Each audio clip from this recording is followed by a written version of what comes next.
ਹਾਂਜੀ let us start. Good morning ਜੀ ਸਾਰਿਆਂ ਨੂੰ।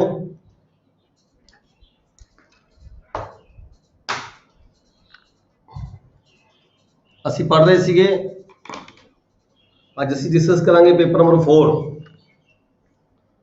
ਇਹਦੇ ਵਿੱਚ ਅਸੀਂ ਪਹਿਲਾਂ ਪੜ੍ਹ ਕੇ ਗਏ ਹਾਂ Punjab act 1973, PEPSU act 1955। Then ਦੋਨੋਂ ਐਕਟ ਰਿਪੀਲ ਹੋਣ ਤੋਂ ਬਾਅਦ ਨया ਐਕਟ ਆ ਗਿਆ ਜਿਹੜਾ ਪੰਜਾਬ ਲੈਂਡ ਰਿਫਾਰਮਸ ਐਕਟ 1972। ਅਸੀਂ ਡਿਸਕਸ ਕੀਤਾ ਸੀਗਾ ਇਹਦਾ ਪਹਿਲਾ ਚੈਪਟਰ। ਮੈਂ ਥੋੜਾ 2 ਮਿੰਟ ਚ ਰਿਵਾਈਜ਼ ਕਰਵਾਵਾਂਗਾ। ਪਹਿਲਾਂ ਇਹ ਜਿਹੜਾ paper chapter number 1 Punjab land reforms act 1972। ਆਪਣੀ ਬੁੱਕਸ ਨਿਕਾਲੋ ਜੀ। Punjab land reforms act 1972 chapter 1 ਨਿਕਾਲੋ। ਪਹਿਲਾਂ ਅਸੀਂ ਥੋੜਾ ਰਿਵਿਊ ਕਰਾਂਗੇ, ਰਿਵਾਈਜ਼ ਕਰਾਂਗੇ, ਫਿਰ ਅਸੀਂ ਸਟਾਰਟ ਕਰਾਂਗੇ ਚੈਪਟਰ ਨੰਬਰ 2 ਤੋਂ। ਚੈਪਟਰ ਨੰਬਰ 1 ਕੀ ਸੀਗਾ ਜੀ? ਚੈਪਟਰ ਨੰਬਰ 1 ਸੀਗਾ ਇਹ ਪੰਜਾਬ ਲੈਂਡ ਰਿਫਾਰਮਸ ਐਕਟ ਕਿਉਂ ਬਣਿਆ, ਕਿਉਂ ਵਜੂਦ ਚ ਆਇਆ, ਇਹਦੀ ਲੋੜ ਕਿਉਂ ਪਈ ਸਰਕਾਰ ਨੂੰ, ਕਿਉਂ ਬਣਾਉਣਾ ਪਿਆ। ਸਾਡਾ ਜਿਹੜਾ ਕੰਸਟੀਟਿਊਸ਼ਨ ਆਫ ਇੰਡੀਆ ਹੈਗਾ, ਕੰਸਟੀਟਿਊਸ਼ਨ ਆਫ ਇੰਡੀਆ ਆਰਟੀਕਲ 39 ਕੀ ਹੈ ਜੀ? Directive principles of the state policy. Directive principles of the state policy ਕੀ ਹੁੰਦੇ ਆ? ਜਦੋਂ ਵੀ ਕੋਈ ਸਰਕਾਰ, ਕੋਈ ਪਾਰਟੀ ਆਪਣਾ ਚੋਣ ਮੈਨੀਫੈਸਟੋ ਜਾਰੀ ਕਰਦੀ ਹੈ ਤਾਂ ਜਨਤਾ ਦੇ ਨਾਲ ਵਾਅਦੇ ਕੀਤੇ ਜਾਂਦੇ ਨੇ ਪਾਰਟੀਆਂ ਵੱਲੋਂ ਵੀ ਅਸੀਂ ਜਨਤਾ ਦੀ ਸੋਸ਼ਲੀ ਤੌਰ ਤੇ, ਇਕਨੋਮਿਕਲ ਤੌਰ ਤੇ ਡਿਵੈਲਪਮੈਂਟ ਦੇ ਲਈ ਅਸੀਂ ਕੀ ਕੰਮ ਕਰਾਂਗੇ। ਉਹਨਾਂ ਕੰਮਾਂ ਦੇ ਵਿੱਚ ਇਹ ਵੀ ਇੱਕ ਕੰਮ ਸ਼ਾਮਲ ਸੀਗਾ ਵੀ ਜਿਨ੍ਹਾਂ ਲੋਕਾਂ ਦੇ ਕੋਲੇ ਲੈਂਡ ਨਹੀਂ ਹੈਗੀ ਜਾਂ ਜਿਨ੍ਹਾਂ ਲੋਕਾਂ ਕੋਲੇ ਲੈਂਡ ਬਹੁਤ ਜ਼ਿਆਦਾ ਹੈਗੀ ਹੈ, ਉਹਨੂੰ ਪੈਰਿਟੀ ਬਣਾਉਣ ਦੀ ਖਾਤਰ ਇੱਕ ਵਾਅਦਾ ਕੀਤਾ ਗਿਆ ਸੀ ਸਰਕਾਰ ਵੱਲੋਂ। ਸੋਸ਼ਲੀ ਤੌਰ ਤੇ, ਇਕਨੋਮਿਕਲ ਤੌਰ ਤੇ ਜੋ ਡਾਇਰੈਕਟਿਵ ਪ੍ਰਿੰਸੀਪਲ ਸਾਡੇ ਕੰਸਟੀਟਿਊਸ਼ਨ ਦੇ ਕਿਸੇ ਨੇ ਪੜ੍ਹੇ ਹੋਣੇ, ਤੁਸੀਂ ਬਹੁਤ ਸਾਰੇ ਵਿੱਚੋਂ ਪੋਲੀਟੀਕਲ ਦੇ ਸਟੂਡੈਂਟ ਰਹੇ ਹੋਵੋਗੇ। ਫੰਡਾਮੈਂਟਲ ਰਾਈਟਸ ਦੇ ਨਾਲ ਡਾਇਰੈਕਟਿਵ ਪ੍ਰਿੰਸੀਪਲਸ ਵੀ ਹੁੰਦੇ ਆ ਜਿਹਦੇ ਵਿੱਚ ਸਰਕਾਰ ਪਾਲਿਸੀਜ਼ ਤੈਅ ਕਰਦੀ ਹੈ, ਪਾਲਿਸੀ ਬਣਾਉਂਦੀ ਹੈ। ਉਸੇ ਪਾਲਿਸੀ ਦੇ ਤਹਿਤ ਜਿਹੜਾ ਐਕਟ ਹੈ ਬਣਾਇਆ ਗਿਆ ਲੋਕਾਂ ਨੂੰ ਸੋਸ਼ਲੀ ਤੌਰ ਤੇ, ਇਕਨੋਮਿਕਲ ਤੌਰ ਤੇ ਡਿਵੈਲਪ ਕਰਨ ਦੀ ਖਾਤਰ। ਇਹ ਜਿਹੜਾ ਐਕਟ ਸੀਗਾ ਇਹ ਲਾਗੂ ਕਦੋਂ ਹੋਇਆ, ਬਣਿਆ ਕਦੋਂ, ਪੰਜਾਬ ਦੀ ਪ੍ਰੈਜ਼ੀਡੈਂਟ ਦੀ ਨੂੰ ਅਸੈਂਟ ਕਦੋਂ ਮਿਲੀ? ਇਹਦਾ ਜਿਹੜਾ ਨੋਟੀਫਿਕੇਸ਼ਨ ਸੀਗਾ ਪ੍ਰੈਜ਼ੀਡੈਂਟ ਦੀ ਜਿਹੜੀ ਅਸੈਂਟ ਸੀ ਨੂੰ 24/3/1973 ਨੂੰ ਮਿਲੀ ਸੀਗੀ, ਤੇ ਫਿਰ ਗਜ਼ਟ ਦੇ ਵਿੱਚ ਨੋਟੀਫਿਕੇਸ਼ਨ ਇਹਦਾ ਹੋਇਆ ਸੀਗਾ 2/4/1973 ਨੂੰ, ਤੇ ਇਫਸੋ ਫੈਕਟੋ ਬੈਕ ਡੇਟ ਤੋਂ ਲਾਗੂ ਕੀਤਾ ਗਿਆ ਸੀਗਾ ਇਹ ਵਾਲਾ ਐਕਟ 24/1/1971 ਨੂੰ। ਬੇਸ਼ੱਕ ਇਹ ਐਕਟ ਦੀ ਜਿਹੜੀ ਨੋਟੀਫਿਕੇਸ਼ਨ 24/2/4/1973 ਨੂੰ ਹੋਈ ਹੈ, ਪਰ ਜਿਹੜਾ ਇਹ ਐਕਟ ਸੀਗਾ ਲਾਗੂ ਹੋ ਗਿਆ ਸੀ ਪਿਛਲੀ ਡੇਟ ਤੋਂ। ਜਿਵੇਂ ਸਾਡੇ ਕਈ ਵਾਰੀ ਆਪਣੇ ਹੁੰਦੇ ਆ ਕੋਈ ਆਰਡਰ ਹੁੰਦੇ ਆ ਕਿਸੇ ਦੇ, ਹਾਂਜੀ, ਪੇ ਕਮਿਸ਼ਨ ਦੀ ਰਿਪੋਰਟ ਲਾਗੂ ਹੁੰਦੀ ਹੈ, ਬੈਕ ਡੇਟ ਤੋਂ ਲਾਗੂ ਹੁੰਦੀ ਹੈ। ਇਸੇ ਤਰ੍ਹਾਂ ਜਿਹੜਾ ਇਹ ਐਕਟ ਸੀਗਾ 24/1/1971 ਤੋਂ ਲਾਗੂ ਹੋਇਆ ਸੀਗਾ, ਤੇ ਪਰ ਇਹਦੀ ਜਿਹੜੀ ਨੋਟੀਫਿਕੇਸ਼ਨ ਹੋਈ ਸੀਗੀ 2/4/1973 ਨੂੰ ਹੋਈ ਸੀਗੀ। ਇਹਦੇ ਵਿੱਚ ਕੀ ਹੈਗਾ ਜੀ? ਸਭ ਤੋਂ ਪਹਿਲਾਂ ਇਹਦੇ ਵਿੱਚ ਡੈਫੀਨੇਸ਼ਨ ਕਲੌਜ਼ ਹੈਗੀ ਹੈ, ਜਿਹੜੀ ਹੈਗੀ 3 ਨੰਬਰ ਡੈਫੀਨੇਸ਼ਨ, 3 ਨੰਬਰ ਸੈਕਸ਼ਨ ਹੈਗਾ। ਇਹ 'ਚ ਇਹਦੀਆਂ ਸਾਰੇ ਐਕਟ ਦੇ ਵਿੱਚ ਕੀ ਜਿਹੜੇ ਵਰਡ ਯੂਜ਼ ਕੀਤੇ ਗਏ ਨੇ ਉਹ ਦੱਸੇ ਗਏ ਨੇ। ਅਪਾਇੰਟਡ ਡੇ ਆਪਾਂ ਗੱਲ ਕਰ ਚੁੱਕੇ ਹਾਂ। ਅਪਾਇੰਟਡ ਡੇ ਮਤਲਬ ਕਿ ਇਨਫੋਰਸ ਕਦੋਂ ਹੋਇਆ, ਇਹ ਐਕਟ ਕਦੋਂ ਤੋਂ ਲਾਗੂ ਹੋਇਆ। ਅਪਾਇੰਟਡ ਡੇ ਜੇ ਤੁਹਾਨੂੰ ਕੋਈ ਪੁੱਛ ਲੈਂਦਾ ਇਸ ਐਕਟ ਦਾ ਜਿਹੜਾ ਅਪਾਇੰਟਡ ਡੇ ਕੀ ਹੈ, ਉਹ ਹੈਗਾ ਜੀ 24/1/1971। 24/1/1971 ਨੂੰ ਇਹ ਜਿਹੜਾ ਐਕਟ ਹੈ ਲਾਗੂ ਹੋਇਆ, ਇਨਫੋਰਸ ਹੋਇਆ। ਇਸ ਨੂੰ ਅਸੀਂ ਅਪਾਇੰਟਡ ਡੇ ਕਹਿੰਦੇ ਹਾਂ। ਨੈਕਸਟ ਹੈ ਜੀ ਇਹਦੇ ਵਿੱਚ ਸਬਸੈਕਸ਼ਨ 2 ਬੰਜਰ ਲੈਂਡ। ਬੰਜਰ ਲੈਂਡ ਕਿਹਨੂੰ ਕਿਹਾ ਜਾਂਦਾ ਹੈ? ਜਿਹੜੀ ਕੋਈ ਲੈਂਡ ਰੈਗੂਲਰਲੀ 4 ਸਾਲ ਤੱਕ ਖਾਲੀ ਰਹਿ ਜਾਵੇ, ਵਾਹੀ ਨਾ ਗਈ ਹੋਵੇ, ਅਨਕਲਟੀਵੇਟਡ ਰਹਿ ਜਾਵੇ, ਉਹਨੂੰ ਅਸੀਂ ਬੰਜਰ ਲੈਂਡ ਕਹਿੰਦੇ ਹਾਂ ਜੀ। ਦੈਨ ਹੈਗਾ ਕਲੈਕਟਰ ਆਫ ਦਾ ਡਿਸਟ੍ਰਿਕਟ, ਯਾਨੀ ਕਿ ਡੀਸੀ ਨੂੰ ਅਸੀਂ ਕਲੈਕਟਰ ਕਹਿੰਦੇ ਹਾਂ। ਫਸਟ ਗ੍ਰੇਡ ਤੋਂ ਉੱਪਰ ਦੀ ਪੋਸਟ ਹੁੰਦੀ ਹੈ। ਅਸਿਸਟੈਂਟ ਕਲੈਕਟਰ ਹੁੰਦੇ ਨੇ ਸਾਡੇ ਸਾਰੇ, ਤਹਿਸੀਲਦਾਰ, ਨਾਇਬ ਤਹਿਸੀਲਦਾਰ ਅਸਿਸਟੈਂਟ ਕਲੈਕਟਰ ਹੁੰਦੇ ਨੇ। ਫਸਟ ਗ੍ਰੇਡ, ਸੈਕੰਡ ਗ੍ਰੇਡ ਹੁੰਦੇ ਨੇ ਕੁਝ ਆਫੀਸਰ, ਤੇ ਕਲੈਕਟਰ ਜ਼ਿਲ੍ਹੇ ਦਾ ਡੀਸੀ ਹੁੰਦਾ, ਉਹਨੂੰ ਕਲੈਕਟਰ ਕਿਹਾ ਜਾਂਦਾ ਹੈ। ਦੈਨ ਹੈ ਜੀ ਫੈਮਿਲੀ। ਫੈਮਿਲੀ ਇੱਥੇ ਕੀ ਕਿਹਾ ਜਾਂਦਾ ਹੈ? ਫੈਮਿਲੀ 'ਚ ਕੀ ਕੁਛ ਆ ਜਾਂਦਾ ਹੈ? ਫੈਮਿਲੀ 'ਚ ਹਸਬੈਂਡ, ਵਾਈਫ ਤੇ ਮਾਈਨਰ ਬੱਚੇ। पर जे कोई माइनर गर्ल होवे ਉਹਦੀ मैरिज हो चुकी होवे ਤਾਂ ਉਹ फैमिली ਦੀ परिभाषा ਵਿੱਚ नहीं आती। ठीक है जी, फैमिली हस्बैंड वाइफ माइनर बच्चे but not included the married daughter. Then आ गया लैंड। लैंड की है जी एग्रीकल्चर लैंड, ਜਿਹੜੀ लैंड ਜਿਹੜੀ ਜ਼ਮੀਨ ਨੂੰ ਅਸੀਂ ਐਗਰੀਕਲਚਰ ਦੇ ਪਰਪਸ ਲਈ ਯੂਜ਼ ਕਰਦੇ ਹਾਂ ਦੈਟ ਇਜ਼ ਕਾਲਡ ਲੈਂਡ। ਇਹਦੇ ਵਿੱਚ ਕੀ ਹੈ, ਜਿਹੜੀ ਪਿੰਡ ਦੀ ਆਬਾਦੀ ਹੈ ਜਿਹਦੀ ਅਸੈਸਮੈਂਟ ਨਹੀਂ ਹੁੰਦੀ ਆਬਾਦੀ ਦੇ ਉਹ ਸ਼ਾਮਲ ਨਹੀਂ ਹੁੰਦੀ, ਜਾਂ ਸ਼ਹਿਰ ਦੇ ਵਿੱਚ ਜਾਂ ਕਸਬੇ ਦੇ ਵਿੱਚ ਕਿਸੇ ਦਾ ਘਰ ਬਣਾਇਆ ਹੋਇਆ ਹੈਗਾ ਉਹ ਵੀ ਸ਼ਾਮਲ ਨਹੀਂ ਹੁੰਦਾ, ਪਰ ਇਹਦੇ ਵਿੱਚ ਉਹ ਸਾਰੀ ਲੈਂਡ ਸ਼ਾਮਲ ਹੋ ਜਾਂਦੀ ਹੈ। ਐਗਰੀਕਲਚਰ ਪੇਸਚਰ ਚਰਾਗਾਹ ਹੁੰਦੀ ਹੈ ਕੋਈ, ਜਾਂ ਖੇਤ ਦੇ ਵਿੱਚ ਕੋਈ ਕਿਸੇ ਨੇ ਘਰ ਬਣਾਇਆ ਹੋਇਆ ਡੰਗਰਾਂ ਦਾ ਵਾੜਾ ਬਣਾਇਆ ਹੋਇਆ ਉਹਨੂੰ ਅਸੀਂ ਲੈਂਡ ਦੀ ਪਰਿਭਾਸ਼ਾ 'ਚ ਹੀ ਕਹਿੰਦੇ ਹਾਂ। ਸਟਰਕਚਰ ਬਣਿਆ ਹੋਇਆ ਬੰਜਰ ਲੈਂਡ ਹੈ ਉਹ ਵੀ ਇਹਦੇ ਵਿੱਚ ਹੀ ਆ ਜਾਂਦੀ ਸਾਰੀ। ਦੈਨ ਹੈ ਜੀ subsection 6 land owner.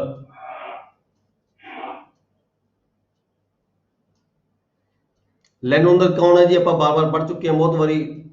Land revenue act ਦੀ ਪਰਿਭਾਸ਼ਾ 'ਚ ਵੀ ਆਉਂਦਾ land owner of the land who pays the land revenue.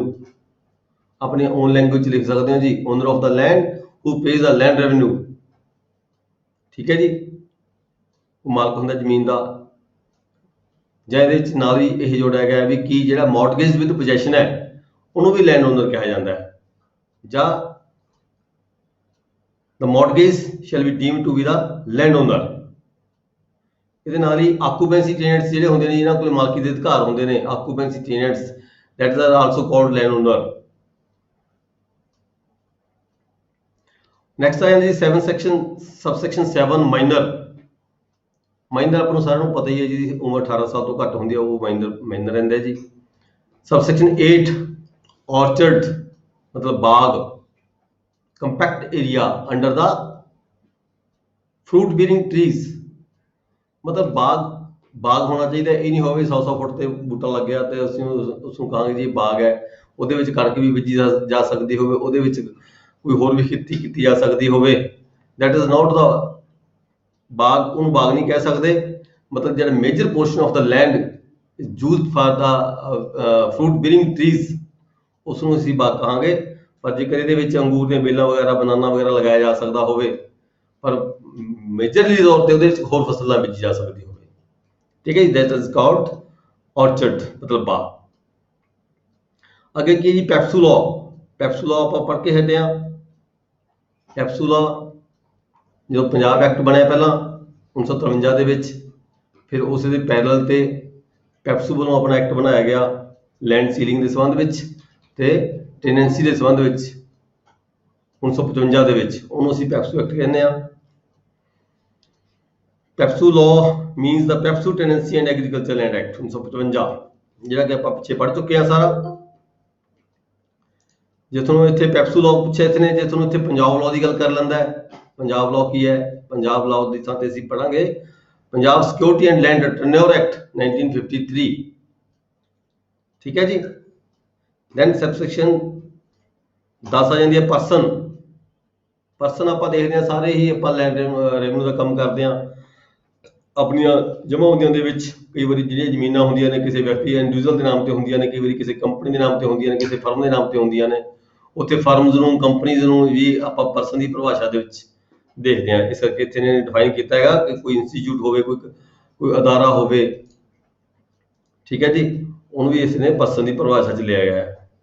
ਕੋਈ ਕਾਲਜ ਹੁੰਦਾ ਹੈ, ਕੋਈ ਹੋਰ ਇੰਸਟੀਚਿਊਟ ਹੁੰਦਾ ਹੈ।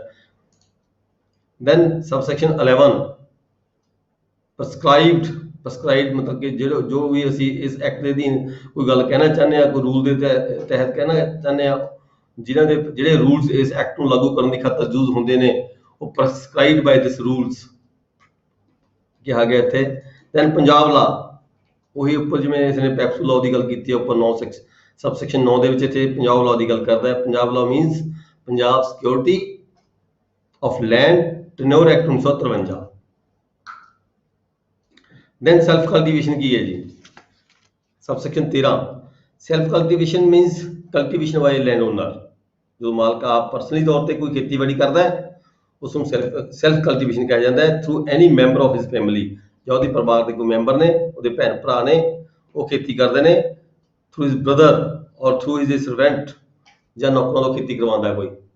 ਜਾਂ ਕੋਈ ਟੈਂਪਰੇਰੀ ਤੌਰ ਤੇ ਹਾਇਰ ਕਰਕੇ ਲੇਬਰ ਲੈ ਕੇ ਆਉਂਦਾ ਹੈ, ਜਿਵੇਂ ਆਪਾਂ ਜੀਰੀ ਬਿਜਵਾਉਂਦੇ ਹਾਂ, ਹੋਰ ਬਿਜਵਾਉਂਦੇ ਹਾਂ, ਕੰਮ ਕਰਵਾਉਣਾ ਟੈਂਪਰੇਰੀ ਤੌਰ ਤੇ ਲੇਬਰ ਲੈ ਆਉਂਦੇ ਹਾਂ, ਜਾਂ ਜਦੋਂ ਫਸਲ ਪੱਕੀ ਹੀ ਹੁੰਦੀ ਹੈ ਟੈਂਪਰੇਰੀ ਤੌਰ ਤੇ ਕਟਾਈ ਦੀ ਖਾਤਰ ਆਪਾਂ ਕੰਬਾਈਨਸ ਹਾਇਰ ਕਰ ਲੈਂਦੇ ਹਾਂ। ਠੀਕ ਹੈ ਜੀ, ਉਹ ਉਸ ਨੂੰ ਅਸੀਂ ਪਰਸਨਲ ਐਗਰੀਕਲਚਰ ਹੀ ਕਹਾਂਗੇ ਉਹਨੂੰ। ਜੇ ਤੁਸੀਂ ਆਪਾਂ ਹਾਇਰ ਕਰਕੇ ਕੋਈ ਲੇਬਰ ਲੈ ਉਹਨੂੰ ਆਪਾਂ ਦੂਜੀ ਪਰਿਭਾਸ਼ਾ 'ਚ ਨਹੀਂ ਲੈ ਕੇ ਜਾਵਾਂਗੇ। ਹਾਇਰ ਲੇਬਰ ਔਰ under the personal supervision of the landowner or supervision of the member of his family subject to conditions that servant or hired labor is paid wages in cash। ਜਿਹੜੀ ਹਾਇਰ ਲੇਬਰ ਹੋਵੇ ਉਹਨੂੰ ਅਸੀਂ cash ਦੇ ਵਿੱਚ ਅਸੀਂ ਪੇ ਕਰਦੇ ਹੋਈਏ ਉਹਦਾ ਜਿਹੜਾ ਮੁਆਵਜ਼ਾ ਹੈਗਾ ਜਿੰਨਾ ਉਹਨੇ ਕੰਮ ਕੀਤਾ, ਪਰ ਉਹ ਇਨ ਕਾਈਂਡ ਨਹੀਂ ਹੋਣਾ ਚਾਹੀਦਾ, ਮਤਲਬ ਕਿ ਉਹਦੇ ਹਿੱਸਾ ਨਹੀਂ ਹੋਣਾ ਚਾਹੀਦਾ। ਵਟਾਈ, ਤਿਹਾਈ, ਗਲਾ, ਨੀਰਾ ਵਗੈਰਾ, 1/3 ਵਗੈਰਾ, ਉਹ ਫਿਰ ਸੈਲਫ ਕਲਟੀਵੇਸ਼ਨ ਦੀ ਪਰਿਭਾਸ਼ਾ 'ਚ ਨਹੀਂ ਆ ਜਾਂਦਾ। ਫਿਰ ਉਹਨੂੰ ਆਪਾਂ ਵਟਾਈ ਤੇ ਕਹਿੰਦੇ ਨੇ, ਵਟਾਈ ਤੇ ਖੇਤੀ ਕੀਤੀ ਹੈ, ਠੇਕੇ ਤੇ ਖੇਤੀ ਕੀਤੀ ਹੈ। ठीक है जी, partly in cash, partly in kind, but not as a share of the produce. Then आ जाती टेनेंट, सबसेक्शन 15।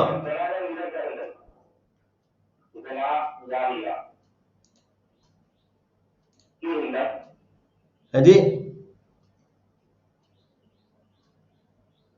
चलो टेनेंट है जी, सबसेक्शन 15। टेनेंट की है, आप सिंपल गल करते हैं। Tenant who pays the rent, not land revenue, who pays the rent, कादे खातर, ਜਿਹੜੀ ਜ਼ਮੀਨ ਉਹ ਕਿਸੇ ਮਾਲਕ ਦੀ ਬਾਹਰ ਹੈਗਾ, ਉਸ ਜ਼ਮੀਨ ਦੇ ਵਾਹਨ ਦੇ ਇਵਜ਼ ਦੇ ਵਿੱਚ ਜਿਹੜਾ ਵੀ ਕੋਈ ਕਿਰਾਇਆ ਅਦਾ ਕਰਦਾ ਹੈ, ਜਿਹੜਾ ਵੀ ਵਿਅਕਤੀ ਕੋਈ ਕਿਰਾਇਆ ਅਦਾ ਕਰਦਾ ਕਿਸੇ ਜ਼ਮੀਨ ਨੂੰ ਵਾਹਨ ਦੀ ਖਾਤਰ ਕਿਸੇ ਮਾਲਕ ਨੂੰ, ਉਸ ਨੂੰ ਅਸੀਂ ਟੇਨੈਂਟ ਕਹਿੰਦੇ ਹਾਂ। ਠੀਕ ਹੈ ਜੀ, ਸਬ ਟੇਨੈਂਟ ਵੀ ਹੋ ਸਕਦਾ ਹੈ, ਸਬ ਟੇਨੈਂਟ ਵੀ ਹੋ ਸਕਦਾ ਹੈ। ਕਿਸੇ ਕੋਲ 20 ਕਿੱਲੇ ਜ਼ਮੀਨ ਸੀਗੀ, ਉਹਨੇ 5 ਕਿੱਲੇ ਕਿਸੇ ਨੂੰ ਫਰਦਾ ਦੇ ਦਿੱਤੇ। ਸਬ ਟੇਨੈਂਟ ਵੀ ਹੋ ਸਕਦਾ ਹੈ। ਸੈਲਫ ਕਲਟੀਵੇਟਿੰਗ ਲੈਸੀ ਵੀ ਹੋ ਸਕਦਾ, but shall not include a present holder as defined in clause F of section. ਮਤਲਬ ਜੇ ਕੋਈ ਰਿਸ਼ਤੇਦਾਰ ਹੈ ਉਹਦਾ, ਤਾਂ ਉਹਦੇ ਰਿਸ਼ਤੇਦਾਰ ਨੂੰ ਅਸੀਂ ਟੇਨੈਂਟ ਨਹੀਂ ਕਹਿ ਸਕਦੇ। ਟੇਨੈਂਟ ਹੀ ਹੈ ਜਿਹੜਾ ਕਿ ਜ਼ਮੀਨ ਦੇ ਵਾਹਨ ਦੇ ਬਦਲੇ ਵਿੱਚ ਰੈਂਟ ਅਦਾ ਕਰਦਾ ਹੈ ਮਾਲਕ ਨੂੰ, ਉਹਨੂੰ ਅਸੀਂ ਟੇਨੈਂਟ ਕਹਿੰਦੇ ਹਾਂ। फिर क्या जी, सेक्शन सबसेक्शन 17 की, all other words and expressions used here and are not defined by defined in the Punjab tenancy act 1887 shall have the meaning assigned to them. ਉਹ ਕਹਿੰਦਾ ਵੀ ਜੇ ਕੋਈ ਹੋਰ ਵਰਡ ਇਦਾਂ ਦਾ ਹੈਗਾ ਇਸ ਐਕਟ ਦੇ ਵਿੱਚ ਪਰ ਉਹ ਡਿਫਾਈਨ ਨਹੀਂ ਕੀਤਾ ਗਿਆ, ਤਾਂ ਤੁਸੀਂ ਟੈਨੈਂਸੀ ਐਕਟ ਨੂੰ ਦੇਖਣਾ ਹੈ। Tenancy act is main act, ਤਾਂ ਤੁਸੀਂ ਟੈਨੈਂਸੀ ਐਕਟ ਦੇ ਵਿੱਚ ਉਹਦੀ ਪਰਿਭਾਸ਼ਾ ਦੇਖ ਲੈਣੀ ਹੈ ਜੇ ਇਹਦੇ ਵਿੱਚ ਕਿਤੇ ਪ੍ਰਸਕ੍ਰਾਈਬ ਨਹੀਂ ਕੀਤੀ ਗਈ। ਦੈਨ ਅੱਗੇ ਆ ਗਿਆ ਜੀ section 4, chapter number 2। Chapter 2 ceiling on the land, ਬਹੁਤ ਇੰਪੋਰਟੈਂਟ ਚੈਪਟਰ ਹੈ ਜੀ। ਸੀਲਿੰਗ ਔਨ ਦਾ ਲੈਂਡ ਜਿਹੜਾ ਅੱਜ ਦੀ ਡੇਟ ਦੇ ਵਿੱਚ ਵੀ ਲਾਗੂ ਹੈ ਇਹ ਐਕਟ। ਠੀਕ ਹੈ ਜੀ, ਸੀਲਿੰਗ ਔਨ ਦਾ ਲੈਂਡ ਬੇਸ਼ੱਕ ਸਾਡੇ ਯੂਟਿਲਾਈਜ਼ ਬਹੁਤ ਘੱਟ ਹੋ ਰਿਹਾ ਹੈ, ਪਰ ਅੱਜ ਵੀ ਇਹ ਜਿਹੜਾ ਐਕਟ ਹੈਗਾ ਪੰਜਾਬ ਦੇ ਵਿੱਚ ਐਪਲੀਕੇਬਲ ਹੈਗਾ ਅੱਜ ਦੀ ਡੇਟ ਦੇ ਵਿੱਚ। ਸੀਲਿੰਗ ਔਨ ਦਾ ਲੈਂਡ ਵੀ ਕਿੰਨੀ ਲੈਂਡ ਕਿਸੇ ਵਿਅਕਤੀ ਕੋਲੇ ਹੋਣੀ ਚਾਹੀਦੀ ਹੈ, ਉਸ ਤੋਂ ਵੱਧ ਸੀਲਿੰਗ ਲੱਗ ਜਾਣੀ ਚਾਹੀਦੀ ਹੈ। ਉਹਦੀ ਕੀ ਪਰਿਭਾਸ਼ਾ ਹੈਗੀ ਹੈ, ਕਿੰਨੀ ਜ਼ਮੀਨ ਹੋਣੀ ਚਾਹੀਦੀ ਹੈ, ਕਿਹੜੀ ਕੁਆਲਿਟੀ ਦੀ ਹੋਣੀ ਚਾਹੀਦੀ ਹੈ। ਦੇਖੋ ਜੀ, permissible area section 4, subject to the provision of section 5, no person shall own or hold land. कोई भी व्यक्ति चाहे वो मालिक है, चाहे वो मॉर्गेज विद पोजेशन है, बेशक टेनेंट है,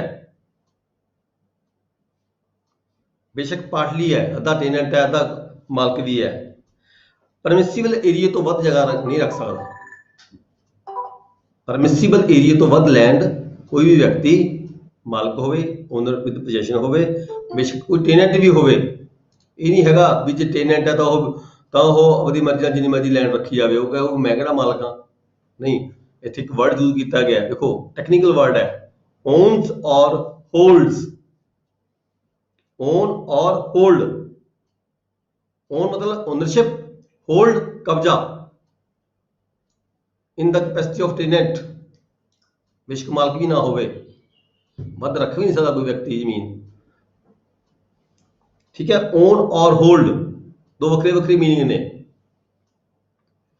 मतलब सिंपल जी गल है भी कोई भी व्यक्ति मालक या टेनेंट परमिसिबल एरिए तो वध रकबा नहीं रख सकता।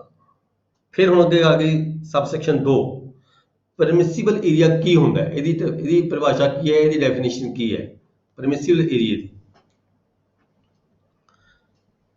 इहदा मतलब है जी अगे इहदे विच क्लॉज ए दित्ती गई है, land under assured irrigation and capable of yielding at least 2 crops in a year, first quality land। ਸਭ ਤੋਂ ਪਹਿਲਾਂ ਗੱਲ ਕੀਤੀ ਜਿਸ ਨੇ ਫਸਟ ਕੁਆਲਿਟੀ ਲੈਂਡ ਦੀ। ਫਸਟ ਕੁਆਲਿਟੀ ਲੈਂਡ ਨੂੰ ਕੀ ਕਿਹਾ ਹੈ? ਘੱਟੋ ਘੱਟ ਸਾਲ ਦੇ ਵਿੱਚ ਸ਼ਰਤੀਆ ਤੌਰ ਤੇ ਪਾਣੀ ਲੱਗਦਾ ਹੋਵੇ, ਅਸ਼ੋਰਡ ਇਰੀਗੇਸ਼ਨ, ਪਾਣੀ ਲੱਗਦਾ ਹੋਵੇ ਪੱਕੇ ਤੌਰ ਤੇ ਸਾਲ ਦੇ ਵਿੱਚ 2 ਫਸਲਾਂ ਦਿੰਦੀ ਹੋਵੇ ਜਿਹੜੀ ਜ਼ਮੀਨ। ਪੱਕੇ ਤੌਰ ਤੇ ਪਾਣੀ ਲੱਗਦਾ ਹੋਵੇ, ਸਾਲ ਦੇ ਵਿੱਚ ਘੱਟੋ ਘੱਟ 2 ਫਸਲਾਂ ਦਿੰਦੀਆਂ ਹੋਣ, ਸੌਣੀ ਵੀ ਤੇ ਹਾੜੀ ਵੀ ਪੈਦਾ ਹੁੰਦੀ ਹੋਵੇ, ਹੈ ਜੀ, ਉਸ ਨੂੰ ਅਸੀਂ ਫਸਟ ਕੁਆਲਿਟੀ ਲੈਂਡ ਕਹਾਂਗੇ। ਉਹ ਜਿਹੜੀ ਲੈਂਡ ਹੈਗੀ ਹੈ ਇਸ ਫਸਟ ਕੁਆਲਿਟੀ ਲੈਂਡ ਦੀ ਇੱਕ ਜਿਹੜਾ ਪਰਸਨ ਹੈਗਾ 7 ਹੈਕਟਰ ਲੈਂਡ ਰੱਖ ਸਕਦਾ ਜੀ, 7 ਹੈਕਟਰ। ਦੈਨ ਕਲੌਜ਼ B ਹੈਗੀ ਹੈ ਜੀ। B ਕਲੌਜ਼ ਦੇ ਵਿੱਚ ਕੀ ਹੈ? ਅਸ਼ੋਰਡ ਇਰੀਗੇਸ਼ਨ, ਪਾਣੀ ਤਾਂ ਲੱਗਦਾ ਹੋਵੇ ਪੱਕੇ ਤੌਰ ਤੇ, ਪਰ ਉਹ ਜਿਹੜੀ ਲੈਂਡ ਹੈਗੀ ਹੈ, ਖੇਤ ਜ਼ਮੀਨ ਹੈਗੀ ਹੈ, ਉਹਦੀ ਸਿਰਫ ਸਾਲ ਦੇ ਵਿੱਚ ਇੱਕ ਫਸਲ ਪੈਦਾ ਹੁੰਦੀ ਹੋਵੇ। ਡਿਫਰ ਕਰ ਗਈ ਜੀ ਕਲੌਜ਼ ਦੋਨੋਂ। A ਤੇ B ਦਾ ਇਹ ਫਰਕ ਹੈਗਾ। A ਦੇ ਵਿੱਚ ਹੈਗੀ ਹੈ ਪਾਣੀ ਪੱਕੇ ਤੌਰ ਤੇ ਲੱਗਦਾ ਹੋਵੇ, ਸਾਲ ਦੇ ਵਿੱਚ 2 ਫਸਲਾਂ ਦਿੰਦੀ ਹੋਵੇ ਖੇਤੀ ਜ਼ਮੀਨ, ਉਹਨੂੰ ਅਸੀਂ ਕਹਾਂਗੇ first quality land. 7 Hector land ਬੰਦਾ ਰੱਖ ਸਕਦਾ ਹੈ। ਦੂਜੀ, ਪਾਣੀ ਤਾਂ ਲੱਗਦਾ ਹੋਵੇ ਪਰ ਸਾਲ ਦੇ ਵਿੱਚ ਫਸਲ ਸਿਰਫ ਇੱਕ ਹੁੰਦੀ ਹੋਵੇ ਉਸ ਖੇਤ ਦੇ ਵਿੱਚੋਂ, only 1 crop in a year। ਉਹ ਜਿਹੜੀ ਲੈਂਡ ਹੈ ਕੋਈ ਵਿਅਕਤੀ ਦਾ ਰੱਖ ਸਕਦਾ, ਕੋਈ ਪਰਸਨ ਰੱਖ ਸਕਦਾ ਹੈ। ਪਰਮਿਸਿਬਲ ਏਰੀਆ ਉਹਦਾ ਕਿੰਨਾ ਬਣੇਗਾ? 11 ਹੈਕਟਰ, ਮਤਲਬ 11 ਹੈਕਟਰ ਲੈਂਡ ਰੱਖ ਸਕਦਾ ਹੈ। ਹੁਣ ਆਪਾਂ ਆਮ ਤੌਰ ਤੇ ਗੱਲ ਕਰਦੇ ਰਹਿੰਦੇ ਹਾਂ ਵੀ ਬੰਦੇ ਕੋਲ ਕਿੰਨੀ ਜ਼ਮੀਨ ਹੋਣੀ ਚਾਹੀਦੀ ਹੈ, ਕਿੰਨੀ ਜ਼ਮੀਨ ਕੋਈ ਰੱਖ ਸਕਦਾ ਹੈ, ਸਰਪਲਸ ਤੋਂ ਵੱਧ ਕਿੰਨੀ, ਸਰਪਲਸ ਲੈਂਡ ਕਿੰਨੀ ਹੁੰਦੀ ਹੈ, ਸਰਪਲਸ ਤੇ ਕਿਹੜੀ ਜ਼ਮੀਨ ਦੇ ਉੱਪਰ ਅਗੇ ਸਰਪਲਸ ਐਕਟ ਲਾਗੂ ਹੋ ਜਾਂਦਾ ਹੈ। ਆਪਾਂ ਕਹਿੰਦੇ ਹਾਂ 7 ਸਟੈਂਡਰਡ ਏਕੜ, 7 ਹੈਕਟਰ। 7 ਹੈਕਟਰ ਦੇ ਨਾਲ ਇੱਥੇ ਦੇਖੋ ਇਹ ਦੂਜੀ ਜਿਹੜੀ ਕਲੌਜ਼ ਹੈਗੀ ਇਹਦੇ 'ਚ ਕਿਹਾ ਹੈ 11 ਹੈਕਟਰ। 11 ਹੈਕਟਰ ਮੀਨਸ ਜਿੱਥੇ ਫਸਲਾਂ ਸਾਲ ਦੇ ਵਿੱਚ ਇੱਕ ਹੁੰਦੀ ਹੋਵੇ ਉਹ ਜ਼ਮੀਨ 11 ਹੈਕਟਰ ਤੱਕ ਰੱਖੀ ਜਾ ਸਕਦੀ ਹੈ। ਦੈਨ ਕਲੌਜ਼ ਹੈ ਜੀ C ਕਲੌਜ਼ ਹੈ ਜੀ ਬਰਾਨੀ ਲੈਂਡ। ਇੱਥੇ ਪਾਣੀ ਦੀ ਗੱਲ ਨਹੀਂ ਕੀਤੀ ਇਸਨੇ, ਕੋਈ ਅਸ਼ੋਰਡ ਇਰੀਗੇਸ਼ਨ ਨਹੀਂ ਹੈ, ਓਨਲੀ ਬਰਾਨੀ ਲੈਂਡ ਕਿਹਾ ਹੈ, ਜਿਹਨੂੰ ਮਤਲਬ ਕਿ ਪਾਣੀ ਲੱਗਦਾ ਹੀ ਨਾ ਹੋਵੇ, ਬਾਰਿਸ਼ ਦਾ ਪਾਣੀ ਲੱਗਦਾ ਹੋਵੇ। ਉਹ ਹੈ ਜੀ 20.5 ਹੈਕਟਰ। ਬਰਾਨੀ ਜ਼ਮੀਨ ਨੂੰ 20.5 ਹੈਕਟਰ ਤੱਕ ਪਰਮਿਸਿਬਲ ਏਰੀਆ ਹੈਗਾ, ਕੋਈ ਵਿਅਕਤੀ ਰੱਖ ਸਕਦਾ ਹੈ। ਦੈਨ ਹੈ ਜੀ D ਕਲੌਜ਼। ਇਹਦਾ ਦੇਖੋ ਕਲੀਅਰ ਕਰ ਦਿੱਤਾ ਇਹਨੇ, 2 ਫਸਲਾਂ ਨੂੰ ਪਾਣੀ ਲੱਗਦਾ ਹੋਵੇ, 1 ਫਸਲ ਨੂੰ ਪਾਣੀ ਲੱਗਦਾ ਹੋਵੇ, ਸੌਰੀ ਸਾਲ 'ਚ 1 ਫਸਲ ਆਉਂਦੀ ਹੋਵੇ। ਤੀਜੇ ਕਲਾਸ 'ਚ ਆ ਕੇ ਇਹਨੇ ਗੱਲ ਕਰਤੀ ਬਰਾਨੀ ਲੈਂਡ ਦੀ, ਵੀ ਫਸਲ ਜ਼ਮੀਨ ਬਰਾਨੀ ਹੋਵੇ। ਇਸ ਤੋਂ ਇਲਾਵਾ ਵੀ ਬਹੁਤ ਸਾਰੀ ਕਲਾਸਿਸ ਹੁੰਦੀਆਂ ਨੇ ਆਪਣੀ, ਜਦੋਂ ਆਪਾਂ ਦੇਖਦੇ ਹਾਂ ਰਿਕਾਰਡ, ਰੈਵਨਿਊ ਰਿਕਾਰਡ ਦੇ ਵਿੱਚ ਬਰਾਨੀ ਲੈਂਡ ਤੋਂ ਇਲਾਵਾ ਬੰਜਰ ਲੈਂਡ ਵੀ ਹੁੰਦੀ ਹੈ, ਹੋਰ ਵੀ ਲੈਂਡ ਬਹੁਤ ਸਾਰੀਆਂ ਹੁੰਦੀਆਂ ਨੇ। ਲੈਂਡ ਅਦਰ ਕਲਾਸਿਸ ਇਨਕਲੂਡਿੰਗ ਬੰਜਰ ਲੈਂਡ, ਹਾਂਜੀ, an area to be determined according to the prescribed scale with reference to the intensity of irrigation, productivity and soil classification। ਜ਼ਮੀਨ ਦੀ ਕਲਾਸੀਫਿਕੇਸ਼ਨ ਕਿਹੋ ਜਿਹੀ ਹੈ, ਪੈਦਾਵਾਰ ਕਿੰਨੀ ਕੁ ਹੁੰਦੀ ਹੈ, ਉਹਨੂੰ ਪਾਣੀ ਕਿੰਨਾ ਕੁ ਲੱਗਦਾ ਹੈ, ਜਿਹੜੀ ਨਹਿਰ ਚੱਲਦੀ ਹੈ, ਜਿਹੜੀ ਨਹਿਰ ਦਾ ਪਾਣੀ ਲੱਗਦਾ ਹੈ, ਉਹ ਨਹਿਰ ਸਾਲ ਦੇ ਵਿੱਚ ਕਿੰਨੀ ਕੁ ਦੇਰ ਚੱਲਦੀ ਰਹਿੰਦੀ ਹੈ, ਕਿੰਨੀ ਕੁ ਦੇਰ ਬੰਦ ਰਹਿੰਦੀ ਹੈ। ਇਹ ਅੱਗੇ ਪੜ੍ਹਾਂਗੇ ਆਪਾਂ, ਜਿਹੜਾ ਦਾ ਸ਼ਡਿਊਲ ਆਏਗਾ ਵੀ ਕਿਹੜੀਆਂ ਨਹਿਰਾਂ ਦਾ ਜਿਹੜਾ ਪਾਣੀ ਹੈ ਕਿਹੜੇ ਖੇਤ ਨੂੰ ਲੱਗਦਾ ਹੈ, ਕਿਹੜੀ ਨਹਿਰ ਦੀ ਕੀ ਕਪੈਸਿਟੀ ਹੈ, ਉਹਦੀ ਜਿਹੜੀ ਹੈਗੀ ਹੈ ਇੰਟੈਂਸਿਟੀ ਕਿੰਨੀ ਹੈ ਇਰੀਗੇਸ਼ਨ ਦੀ। ਹਰ ਨਹਿਰ ਦੀ ਵੱਖਰੀ ਇੰਟੈਂਸਿਟੀ ਹੈ ਇਰੀਗੇਸ਼ਨ ਦੀ। ਕੋਈ ਨਹਿਰ ਸਾਲ 'ਚ ਸਾਰਾ ਸਾਲ ਚੱਲਦੀ ਹੈ, ਕੋਈ ਨਹਿਰ ਸਾਲ ਦੇ ਵਿੱਚ ਹਾਫ ਟਾਈਮ ਚੱਲਦੀ ਹੈ, ਕੋਈ 1/3 ਟਾਈਮ ਚੱਲਦੀ ਹੈ, 1/4 ਟਾਈਮ ਚੱਲਦੀ ਹੈ। ਇਸ ਕਰਕੇ ਜਿਹੜੀਆਂ ਨਹਿਰਾਂ ਦਾ ਪਾਣੀ, ਕਿਹੜੀ ਜ਼ਮੀਨ ਨੂੰ ਕਿਹੜੀ ਨਹਿਰ ਦਾ ਪਾਣੀ ਲੱਗਦਾ ਹੈ, ਉਹਦੇ ਨਾਲ ਜਿਹੜੀ ਪ੍ਰੋਡਕਟਿਵਿਟੀ ਜੁੜੀ ਹੋਈ ਹੈ, ਹਰ ਖੇਤ ਦੀ ਏਰੀਏ ਦੀ ਨਹਿਰ ਦੇ ਨਾਲ ਪ੍ਰੋਡਕਟਿਵਿਟੀ ਜੁੜੀ ਹੋਈ ਹੈ। ਅਸੀਂ ਕਿਹੜੀ ਜ਼ਮੀਨ ਨੂੰ ਕਿਹੜੀ ਨਹਿਰ ਦਾ ਪਾਣੀ ਲੱਗਦਾ ਹੈ, ਉਸ ਨੂੰ ਅਸੀਂ ਉਸ ਸਕੇਲ ਦੇ ਵਿੱਚ ਮਾਪਾਂਗੇ। ਅੱਗੇ ਜਾ ਕੇ ਸਾਨੂੰ ਸ਼ਡਿਊਲ ਬਣਿਆ ਹੋਇਆ ਹੈਗਾ, ਅਸੀਂ ਨਹਿਰਾਂ ਕਿਹੜੀ ਜ਼ਮੀਨ ਨੂੰ ਕਿਹੜੀਆਂ ਨਹਿਰਾਂ ਹੁੰਦੀਆਂ, ਨਹਿਰਾਂ ਵੀ ਅਲੱਗ-ਅਲੱਗ ਕਲਾਸ ਦੀਆਂ ਹੁੰਦੀਆਂ ਨੇ, ਉਹ ਆਪਣੇ ਰਿਕਾਰਡ ਦੇ ਵਿੱਚ ਇਰੀਗੇਸ਼ਨ ਡਿਪਾਰਟਮੈਂਟ ਦੇ ਥਰੂ ਆਪਣੇ ਰਿਕਾਰਡ ਦਰਜ ਹੈਗਾ। ਠੀਕ ਹੈ ਜੀ। ਇਹਨੇ ਕਿਹਾ ਵੀ ਇੱਦਾਂ ਦੀਆਂ ਜਿਹੜੀਆਂ ਹੋਰ ਕਲਾਸਿਸ ਆਫ ਦਾ ਲੈਂਡ ਹੈਗੀਆਂ ਨੇ, other classes of the land, ਬੰਜਰ ਲੈਂਡ ਵੀ ਵਿੱਚ ਇਨਕਲੂਡ ਕੀਤੀ ਹੈ ਉਹਨੇ। ਇੰਟੈਂਸਿਟੀ ਆਫ ਇਰੀਗੇਸ਼ਨ ਨੂੰ ਵੀ ਮੰਦੇ ਨਜ਼ਰ ਰੱਖਦੇ ਹੋਏ, ਪ੍ਰੋਡਕਟਿਵਿਟੀ ਨੂੰ ਮੰਦੇ ਨਜ਼ਰ ਰੱਖਦੇ, ਸੋਇਲ ਦੀ ਕਲਾਸੀਫਿਕੇਸ਼ਨ ਕਿਹੜੀ ਹੈਗੀ ਹੈ ਉਸ ਨੂੰ ਧਿਆਨ 'ਚ ਰੱਖਦੇ ਹੋਏ ਜਿਹੜੀਆਂ ਹੋਰ ਜ਼ਮੀਨਾਂ ਕੋਈ ਇਦਾਂ ਦੀਆਂ ਹੈਗੀਆਂ ਨੇ ਬਰਾਨੀ ਤੋਂ ਇਲਾਵਾ ਤਾਂ ਉਹ 21.8 ਹੈਕਟਰ ਤੱਕ ਰੱਖੀ ਜਾ ਸਕਦੀ ਹੈ। ਉਪਰਲੀ ਕਲੌਜ ਏ ਚਨਾਂ ਦੀ ਹੋਵੇ, ਬੀ ਚਨਾਂ ਦੀ ਹੋਵੇ, ਸੀ ਚਨਾਂ ਦੀ ਹੋਵੇ, ਹੋਰ ਲੈਂਡਸ ਹੋਣ ਤਾਂ ਉਹ 21.8 ਹੈਕਟਰ ਤੱਕ ਜਿਹੜਾ ਪਰਮਿਸਿਬਲ ਏਰੀਆ ਹੈਗਾ ਉਹ ਬਣ ਜਾਂਦਾ ਜੀ 21.8। ਹੁਣ ਦੇਖੋ ਅੱਗੇ ਨੇ ਪ੍ਰੋਵੀਜ਼ੋ ਦਿੱਤੀ ਹੈ, provided proviso where land consist of 2 or more classes। ਜ਼ਮੀਨਾਂ ਨੇ ਹੁਣ ਅੱਧੀ ਜ਼ਮੀਨ ਵਾਲੇ ਕੋਲੇ ਏ ਕਲੌਜ਼ ਵਾਲੀ ਹੋ ਸਕਦੀ ਹੈ, ਕੁਝ ਬੀ ਕਲਾਸ ਵਾਲੀ ਹੋ ਸਕਦੀ ਹੈ, ਜਿਵੇਂ ਆਪਾਂ ਉੱਪਰ ਕਲੌਜ਼ ਪੜ੍ਹੀਆਂ ਨੇ ਏ ਬੀ ਸੀ ਡੀ, ਆਪਾਂ 4 ਕਲੌਜ਼ ਪੜ੍ਹੀਆਂ ਨੇ, ਠੀਕ ਹੈ ਜੀ। ਇੱਥੇ ਅੱਗੇ ਨੇ ਥੋੜਾ ਜਿਹਾ ਹੋਰ ਬਾਈਫਰਕੇਟ ਕਰ ਰਿਹਾ ਇਸ ਨੂੰ, where land consist of 2 or more classes, 2 or more classes, the permissible area shall be determined on the basis of relative value। ਠੀਕ ਹੈ, ਉਹਦੀ ਆਪਾਂ ਵੈਲਿਊ ਨਿਕਾਲਾਂਗੇ ਅਲੱਗ-ਅਲੱਗ ਤੌਰ ਤੇ, ਏ ਕਲੌਜ਼ ਕਿੰਨਾ ਹੈ, ਬੀ ਕਲੌਜ਼ ਕਿੰਨਾ ਰਕਬਾ ਹੈ ਉਹਦੇ ਕੋਲੇ, ਸੀ ਕਲੌਜ਼ ਕਿੰਨਾ ਰਕਬਾ ਹੈ ਉਹਦੇ ਕੋਲੇ, ਉਹਦੀ ਵੈਲਿਊ ਨਿਕਾਲ ਕੇ ਅਸੀਂ ਡਿਟਰਮਿਨ ਕਰਾਂਗੇ। ਬਟ ਸ਼ੈਲ ਨਾਟ ਐਕਸੀਡ 21.8, ਪਰ ਉਹਦੀ ਵੈਲਿਊ ਜਦੋਂ ਨਿਕਾਲਾਂਗੇ ਜੇ ਉਹ ਰਕਬਾ 24 ਹੈਕਟਰ ਬਣ ਜਾਂਦਾ ਹੈ ਤਾਂ ਮੈਕਸਿਮਮ 21.8 ਤੱਕ ਹੀ ਰੱਖ ਸਕਦਾ ਹੈ ਕੋਈ ਵਿਅਕਤੀ। ਪਰਮਿਸਿਬਲ ਏਰੀਆ 21.8 ਤੋਂ ਵੱਧ ਨਹੀਂ ਹੋ ਸਕਦਾ। ਅੱਗੇ ਪ੍ਰੋਵੀਜ਼ੋ ਦੀ, ਇਹਨੂੰ ਅਸੀਂ ਪ੍ਰੋਵੀਜ਼ੋ ਕਹਿੰਦੇ ਆ ਜੀ, ਪ੍ਰੋਵਾਈਡਡ ਦੈਟ ਨੂੰ ਅਸੀਂ ਪ੍ਰੋਵੀਜ਼ੋ ਕਹਿ ਦਿੰਦੇ ਆ। ਪ੍ਰੋਵਾਈਡਡ ਦੈਟ ਪ੍ਰੋਵੀਜ਼ੋ ਨੰਬਰ 2, ਪ੍ਰੋਵੀਜ਼ੋ ਨੰਬਰ 1 ਦੇ ਵਿੱਚ ਕਿਹਾ ਸੀਗਾ 2 or more classes of the land, then ਪ੍ਰੋਵੀਜ਼ੋ 2 ਕੀ ਹੈ, where the number of the members of a family। ਹੁਣ ਦੇਖੋ ਅਸੀਂ ਫੈਮਿਲੀ ਦੀ ਪਰਿਭਾਸ਼ਾ ਪੜ੍ਹ ਰਹੇ ਸੀ ਪਹਿਲਾਂ, ਜਿਹਦੇ ਵਿੱਚ ਕਿਹਾ ਗਿਆ ਸੀਗਾ ਫੈਮਿਲੀ ਕੀ ਹੁੰਦੀ ਹੈ, 3 ਸੈਕਸ਼ਨ ਵਿੱਚ ਪੜ੍ਹਿਆ ਸੀ ਫੈਮਿਲੀ ਬਾਰੇ ਜੀ ਅਸੀਂ, ਜਰਾ ਧਿਆਨ ਮਾਰੋ। ਉਹਦੇ 'ਚ ਅਸੀਂ ਕਿਹਾ ਸੀਗਾ ਵੀ ਪਰਸਨ, ਹਸਬੈਂਡ ਔਰ wife and the minor child.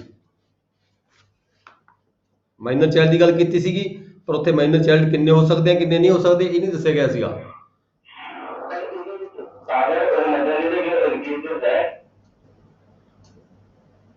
ਨਹੀਂ ਜੀ ਨਹੀਂ, ਫਾਦਰ ਔਰ ਮਦਰ ਫੈਮਿਲੀ ਦੀ ਪਰਿਭਾਸ਼ਾ 'ਚ ਨਹੀਂ ਆਉਂਦੇ।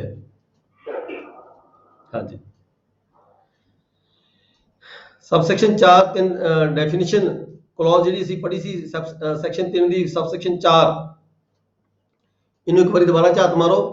ਇਹਦੇ 'ਚ ਕਿਹਾ ਗਿਆ ਸੀ husband wife and minor children but not minor daughter married. ਠੀਕ ਹੈ ਜੀ, ਇੱਥੇ ਨੇ ਇਹ ਨਹੀਂ ਕਿਹਾ ਸੀ ਕਿੰਨੇ ਬੱਚੇ ਹੋਣੇ ਚਾਹੀਦੇ ਨੇ, ਮਾਈਨਰ ਚਾਈਲਡ ਤਾਂ 5 ਵੀ ਹੋ ਸਕਦੇ, 4 ਵੀ ਹੋ ਸਕਦੇ, 3 ਵੀ, 2 ਵੀ ਹੋ ਸਕਦਾ ਹੈ। ਇੱਥੇ ਅੱਗੇ ਨੇ ਦੁਬਾਰਾ ਗੱਲ ਕੀਤੀ ਹੈ, ਪ੍ਰੋਵੀਜ਼ੋ ਦੇ ਵਿੱਚ ਸ਼ਰਤ ਲਗਾਈ ਗਈ ਹੈ, where a person is a member of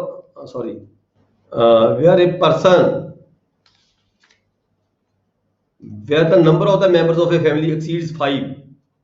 देखो हस्बैंड वाइफ 3 बच्चे माइनर की परिभाषा च आ जाते, एक फैमिली की परिभाषा ने मनी है इतने, फैमिली क्या है इसने 3 बच्चे माइनर, पर जो बच्चे 3 तो वध जान, माइनर बच्चे 3 तो वध जान तो इतने गल कही गई है भी 1/5 पार्ट,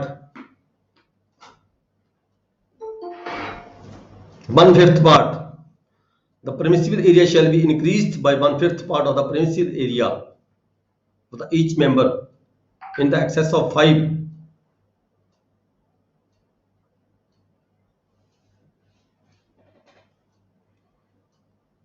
वो कहना पर 5 मैंबर तो वध नहीं हो सकते, लिमिट लगाती इतने जे 3 मैंबर ने तो परमिसिबल एरिया 3 मैंबरों तक फिक्स हो गया, 2 हस्बैंड वाइफ 3 माइनर बच्चे परमिसिबल एरिया रख सकते हैं, एक फैमिली की परिभाषा चाहते हैं। पर जो कहना बच्चे 4 हो जान माइनर तो 1/5 पार्ट उसमें होर एडिशन हो जाएगा परमिसिबल एरिया का। मान लो परमिसिबल एरिया हैगा सी 25 किले तो 5 किले होर वध जाएंगे एक बच्चे के वध होने नाल, पर ये जी लिमिट हैगी है ये 5 बच्चों तक लिमिटेड हैगी है एडिशन दी लैंड दी, लैंड असी एडिशन कर सकते हैं। Increase by 1/5 of the permissible area for each member in excess of 5, in excess of 5 मतलब 3 बच्चे हस्बैंड वाइफ 5 हो गए जी। सब्जेक्ट टू द कंडीशन, अगे फिर कंडीशन लगाती that additional land shall be allowed for not more than 3 such member। मतलब ਇੱਥੇ ਗੱਲ ਕਰ ਦਿੱਤੀ ਇਸਨੇ 5 ਦੇ ਨਾਲ 3 ਬੱਚੇ ਜੋੜਤੇ ਹੋਰ। ਪਹਿਲਾਂ 3 ਬੱਚੇ ਸੀਗੇ ਹਸਬੈਂਡ ਵਾਈਫ, 3 ਮਾਈਨਰ ਬੱਚੇ, 5 ਹੋ ਗਏ ਜੀ। ਪਰ ਉਸ ਤੋਂ ਬਾਅਦ ਅਸੀਂ ਬੈਨੀਫਿਟ ਕਿੰਨਾ ਲੈ ਸਕਦੇ ਹਾਂ ਹੋਰ? ਮੈਕਸਿਮਮ 3 ਬੱਚਿਆਂ ਦਾ ਬੈਨੀਫਿਟ ਹੋਰ ਲੈ ਸਕਦੇ ਹਾਂ। 3 such members ਮੈਕਸਿਮਮ ਬੈਨੀਫਿਟ ਹੋਰ ਲੈ ਸਕਦੇ ਹਾਂ। ਇੱਕ ਬੱਚੇ ਦੇ ਜੇ ਇੱਕ ਮਾਈਨਰ ਬੱਚਾ ਇੱਕ ਵੱਧ ਜਾਂਦਾ ਹੈ ਤਾਂ 1/5 ਪਾਰਟ ਆਫ ਦਾ ਪਰਮਿਸਿਬਲ ਏਰੀਆ ਸਾਡੀ ਲੈਂਡ ਜਿਹੜੀ ਹੈਗੀ ਹੈ ਉਹ ਵੱਧ ਜਾਂਦੀ ਹੈ। ਤੇ ਮੈਂ ਗੱਲ ਕੀਤੀ ਹੈ ਪਹਿਲਾਂ ਵੀ ਜੇ ਇੱਕ ਬੱਚਾ 25 ਏਕੜ ਜ਼ਮੀਨ ਮੰਨ ਲਓ ਇੱਕ ਪਰਮਿਸਿਬਲ ਏਰੀਆ ਇੱਕ ਫੈਮਿਲੀ ਦਾ ਹੈਗਾ 25 ਏਕੜ, ਪੰਜ ਮੈਂਬਰ ਨੇ ਪਹਿਲਾਂ ਉਸ ਫੈਮਿਲੀ ਦੇ। ਜੇ ਹੁਣ ਇੱਕ ਮਾਈਨਰ ਬੱਚਾ ਹੋਰ ਹੈਗਾ ਤਾਂ ਉਹ 5 ਏਕੜ ਤੱਕ ਹੋਰ ਰੱਖ ਸਕਦਾ ਹੈ। ਜੇ ਬੱਚਾ ਦੋ ਬੱਚੇ ਮਾਈਨਰ ਵੱਧ ਗਏ 5 ਤੋਂ ਬਾਅਦ ਤਾਂ ਫਿਰ 5 ਏਕੜ ਤੱਕ ਹੋਰ। ਜੇ 3 ਬੱਚੇ ਵੱਧ ਜਾਂਦੇ ਆ ਮਾਈਨਰ ਤਾਂ 5 ਏਕੜ ਹੋਰ, ਮਤਲਬ ਮੈਕਸਿਮਮ 15 ਏਕੜ ਤੱਕ ਇਨ ਐਡੀਸ਼ਨ ਪਰਮਿਸਿਬਲ ਏਰੀਆ ਤੋਂ ਵੱਧ ਅਸੀਂ ਜ਼ਮੀਨ ਰੱਖ ਸਕਦੇ ਹਾਂ। ਪਰਮਿਸਿਬਲ ਏਰੀਆ ਜਿਹੜਾ ਉਹਦਾ ਹੋ ਸਕਦਾ ਹੈ। ਪਰ ਜੇ ਬੱਚੇ ਮਤਲਬ ਇਹ ਕਹਿ ਲਈਏ ਵੀ ਜੇ 3 ਤੋਂ 6 ਤੱਕ ਲਿਮਟ ਅਸੀਂ ਲੈ ਸਕਦੇ ਹਾਂ, ਐਡੀਸ਼ਨ ਬੈਨੀਫਿਟ ਲੈ ਸਕਦੇ ਹਾਂ, ਪਰ ਉਸ ਤੋਂ ਜ਼ਿਆਦਾ ਨਹੀਂ ਲੈ ਸਕਦੇ।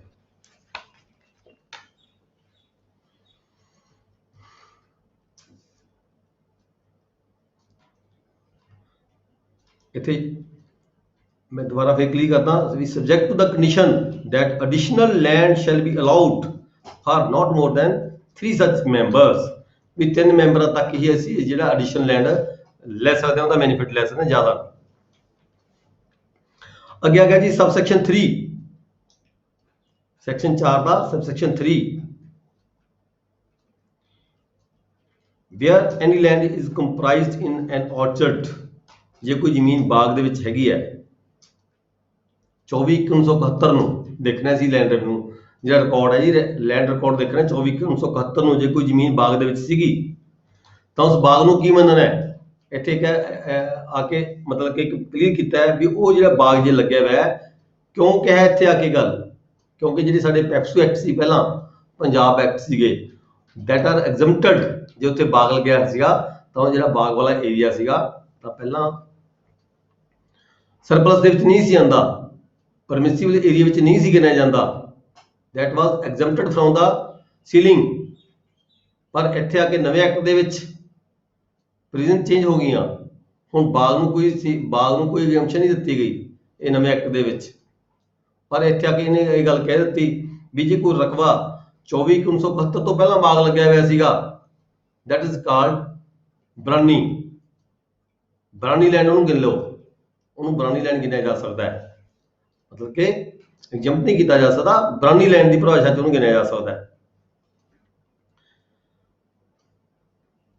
Where any land is comprised in an orchard on the appointed day, such land shall for the purpose of determining the permissible area be treated as brani land। ਉਹਨੂੰ ਬਰਾਨੀ ਲੈਂਡ ਅਸੀਂ ਗਿਣਾਂਗੇ ਜੀ, ਪਰ ਉਸਨੂੰ ਐਗਜ਼ੈਂਪਟ ਨਹੀਂ ਕਰਾਂਗੇ। ਪਰ ਦੇਖੋ ਇੱਥੇ ਥੋੜਾ ਫਰਕ ਹੈ। ਜੇ ਅੱਜ ਕੋਈ ਵਿਅਕਤੀ ਬਾਗ ਲਗਾ ਰਿਹਾ ਹੈ, ਹੁਣ ਦੇਖੋ ਤੁਸੀਂ ਦੇਖਦੇ ਹੋਗੇ ਬਹੁਤ ਸਾਰੇ ਜਿਹੜੇ ਵੱਡੇ ਲੈਂਡ ਓਨਰ ਨੇ ਉਹ ਅੱਜ ਵੀ ਬਾਗ ਲਗਾਈ ਜਾਂਦੇ ਨੇ, ਠੀਕ ਹੈ ਜੀ, ਲਗਾਈ ਜਾਣ, ਪਰ ਉਹ ਇਸ ਦੇ ਵਿੱਚ ਐਗਜ਼ੈਂਪਸ਼ਨ ਨਹੀਂ ਲੈ ਸਕਦੇ। ਬਾਗ ਜੇ ਲੱਗਿਆ ਸੀ ਕਿਸੇ ਵਿਅਕਤੀ ਦਾ ਉਹ 24/1971 ਤੋਂ ਪਹਿਲਾਂ ਲੱਗਿਆ ਹੋਣਾ ਚਾਹੀਦਾ ਸੀਗਾ, ਪਰ ਉਹ ਵੀ ਐਗਜ਼ੈਂਪਟ ਨਹੀਂ ਹੈਗਾ ਅੱਜ ਦੀ ਡੇਟ ਦੇ ਵਿੱਚ।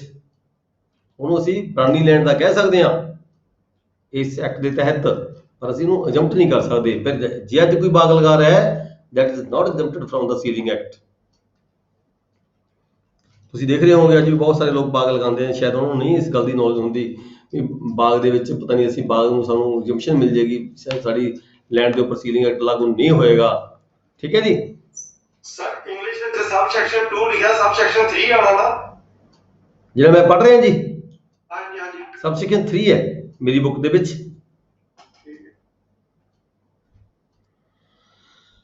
ਨੈਕਸਟ ਹੈ ਜੀ ਸਬਸੈਕਸ਼ਨ 4। 4 ਚ ਕੀ ਹੈ ਜੀ?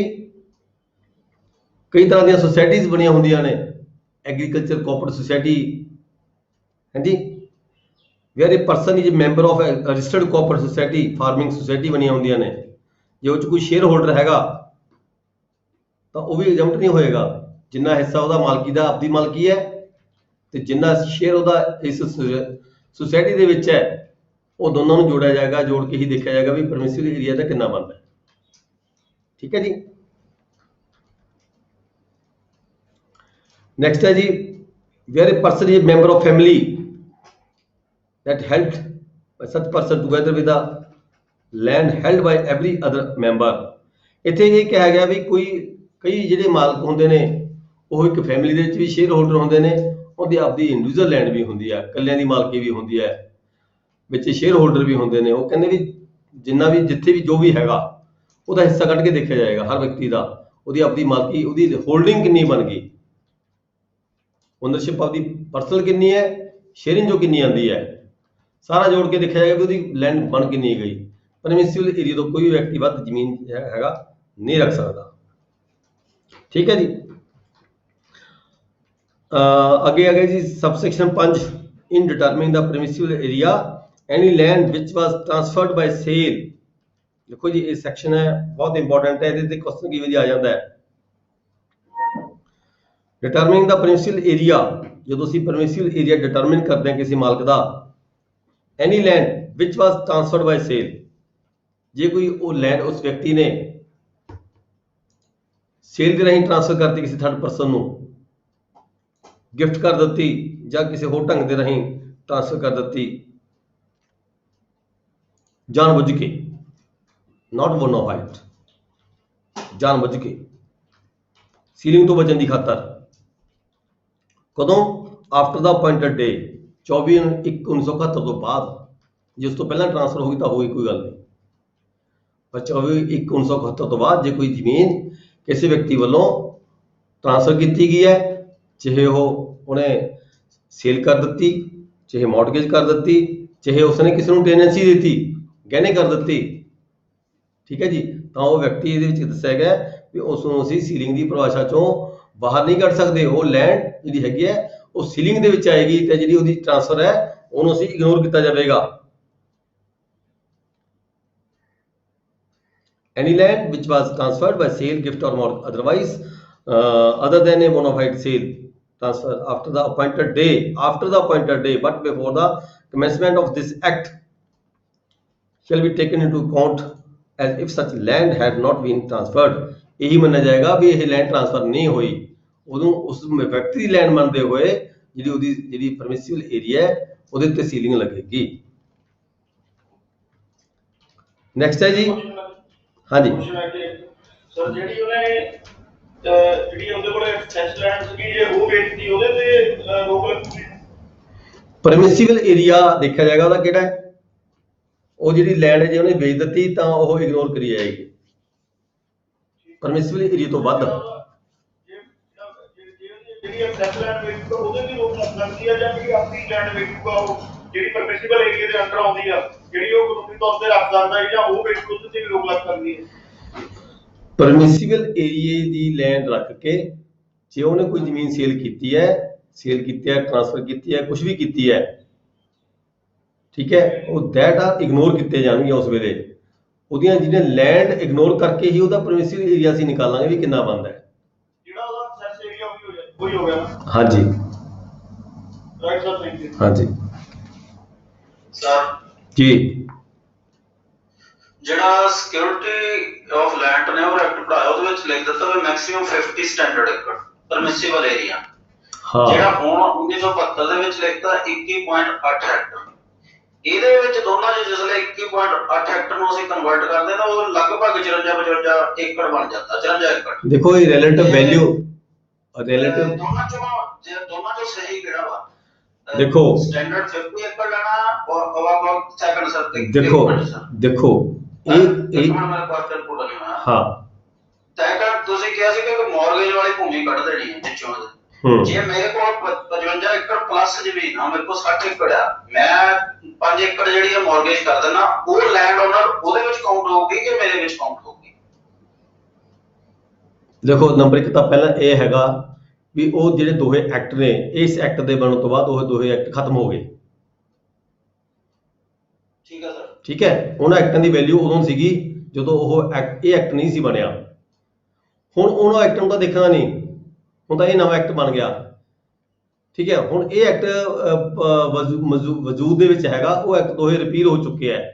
ਇਸ ਐਕਟ ਦੇ ਸਪੈਸ਼ਲ ਤੌਰ ਤੇ ਲਿਖਿਆ ਗਿਆ ਵੀ ਜਿਹੜਾ ਪੈਪਸੂ ਐਕਟ ਸੀਗਾ ਤੇ ਪੰਜਾਬ ਐਕਟ ਸੀਗਾ, ਦੋਨੋਂ ਐਕਟ ਜਿਹੜੇ ਹੈਗੇ ਨੇ ਇਸ ਐਕਟ ਦੇ ਹੋਂਦ ਵਿੱਚ ਆਉਣ ਦੇ ਨਾਲ ਦੋਨੋਂ ਐਕਟ ਰਿਪੀਲ ਹੋ ਚੁੱਕੇ, ਰੱਦ ਹੋ ਚੁੱਕੇ, ਜਾਣੀ ਕਿ ਇਹ ਗੱਲ ਕਰੀਏ ਆਪਾਂ। ਹੁਣ ਆਪਾਂ ਦੇ ਵਿੱਚ ਪਰਮਿਸਿਬਲ ਏਰੀਆ ਦੀ ਡੈਫੀਨੇਸ਼ਨ ਆਂਦੀ, ਅਸੀਂ ਲੈਂਡ ਰਿਫਾਰਮਸ ਐਕਟ 1972 ਦੇ ਅਕੋਰਡਿੰਗਲੀ ਲਿਖਾਂਗੇ, ਨਾਟ ਅਕੋਰਡਿੰਗਲੀ। ਜੇ ਤੁਹਾਨੂੰ ਉਹਨੇ ਸਪੈਸੀਫਿਕ ਐਕਟ ਦੀ ਪਰਿਭਾਸ਼ਾ, ਸਪੈਸੀਫਿਕ ਐਕਟ ਦੀ ਗੱਲ ਕਰਦਾ, ਜੇ ਤੁਹਾਨੂੰ ਜੇ ਕੋਈ ਤੁਹਾਨੂੰ ਪੁੱਛਦਾ ਉਹ ਕਿਹੜੇ ਐਕਟ ਦੇ ਤਹਿਤ ਪੁੱਛਦਾ, ਫਿਰ ਤੁਹਾਨੂੰ ਉਸ ਐਕਟ ਦੇ ਮੁਤਾਬਕ ਦੇਣੀ ਪਏਗੀ। ਜੇ ਤੁਹਾਨੂੰ ਜਨਰਲ ਪੁੱਛਦਾ ਹੈ, ਠੀਕ ਹੈ, ਫਿਰ ਤੁਸੀਂ ਜਿਹੜਾ ਮੌਜੂਦਾ ਐਕਟ ਹੈਗਾ ਇਹਦੀ ਗੱਲ ਕਰਾਂਗੇ। ਜੇਕਰ ਤੁਹਾਨੂੰ ਹਾਂ, ਠੀਕ ਹੈ ਜੀ। ਹੁਣ ਇੱਥੇ ਆ ਗਿਆ ਸਬਸੈਕਸ਼ਨ 6। ਸਬਸੈਕਸ਼ਨ 6 ਦੇ ਵਿੱਚ ਕੀ ਕਿਹਾ ਜੀ? ਉਹ ਕਹਿੰਦਾ ਵੀ ਜਿਹੜੀ 1 ਹੈਕਟਰ ਬਰਾਨੀ ਲੈਂਡ ਹੈ that is equal to 1.25, ਯਾਨੀ ਕਿ ਸਵਾ ਏਕੜ। ਸਵਾ ਹੈਕਟਰ ਬੰਜਰ ਲੈਂਡ ਨੂੰ ਜੇ ਅਸੀਂ ਕਨਵਰਟ ਕਰੀਏ ਬਰਾਨੀ ਲੈਂਡ ਦੇ ਵਿੱਚ, ਤਾਂ 1 ਹੈਕਟਰ ਬਣ ਜਾਂਦੀ ਹੈ ਸਵਾ ਹੈਕਟਰ ਦਾ। ਸਵਾ ਹੈਕਟਰ ਬੰਜਰ land is equal to 1 hectare ਬਰਾਨੀ land. For the purpose of valuation of the land, 1¼ hectare, 1¼ मतलब सवा हेक्टर बंजर land shall be treated as equivalent to in the value of 1 hectare of ਬਰਾਨੀ land. ਇੱਥੇ ਤੁਸੀਂ ਇੰਨਾ ਕੁ ਲਿਖ ਲਓ ਆਪਣੇ ਪੈਨ ਦੇ ਨਾਲ ਵੀ 1 ਹੈਕਟਰ ਬਰਾਨੀ is equal to 1/4 ਹੈਕਟਰ ਬੰਜਰ। ਨੈਕਸਟ ਹੈ ਜੀ Subsection 7, for evaluating the land of any person at any time under this act, the land owned by him immediately before the commencement of this act, as well as the land acquired by him after such commencement by inheritance, bequest or gift, or a person to whom he is and here shall be evaluated as if the evaluation was being made on the appointed day, and land acquired by him after such commencement in any other manner shall be evaluated as if the evaluation was being made on the date of such acquisition। ਇੱਥੇ ਗੱਲ ਕਰਦਾ ਜੀ, ਜੇ ਕੋਈ land ਜੇ ਕਿਸੇ ਵਿਅਕਤੀ ਨੂੰ ਕੋਈ ਵਿਰਾਸਤ ਆ ਜਾਂਦੀ ਹੈ, ਲੈਂਡ 24/1971 ਤੋਂ ਬਾਅਦ ਜੇ ਕੋਈ ਵਿਰਾਸਤ ਆ ਜਾਂਦੀ ਹੈ, ਠੀਕ ਹੈ ਜੀ, ਤਾਂ 24/1971 ਨੂੰ ਦੇਖਿਆ ਜਾਏਗਾ ਵੀ ਕਿੰਨੀ ਜ਼ਮੀਨ ਸੀ ਉਹ ਮਾਲਕ ਦੇ ਕੋਲੇ। Person to whom he is and here shall be evaluated as if the evaluation was being made on the appointed day। ਅਸੀਂ 24/1971 ਨੂੰ ਦੇਖਣਾ ਜੀ, 24/1971 ਨੂੰ ਕਿੰਨੀ ਜ਼ਮੀਨ ਦਾ ਕੌਣ ਮਾਲਕ ਸੀਗਾ। ਮਤਲਬ ਕਿਤੇ ਇਸ ਨੇ ਜਿਹੜੀ ਇੱਕ ਡੇਟ ਫਿਕਸ ਕਰ ਦਿੱਤੀ 24/1/1971, ਜਿਹੜੀ ਇਹ ਟਾਈਮ ਹੈ, ਡੇਟ ਹੈ, ਬਹੁਤ ਇੰਪੋਰਟੈਂਟ ਹੈ। 24/1/1971 ਨੂੰ ਅਸੀਂ ਦੇਖਣਾ ਕੌਣ ਮਾਲਕ, ਕਿੰਨੀ ਜ਼ਮੀਨ ਦਾ ਕੌਣ ਮਾਲਕ ਸੀਗਾ। ਬਾਅਦ ਦੇ ਵਿੱਚ ਜੇ ਕਿਸੇ ਨੂੰ ਕੋਈ ਵਿਰਾਸਤ ਹੁੰਦੀ ਹੈ, ਹੋਰ ਹੁੰਦੀ ਹੈ, ਤਾਂ ਉਹ ਕਹਿੰਦਾ ਨਹੀਂ ਦੇਖਣੀ ਹੈਗੀ।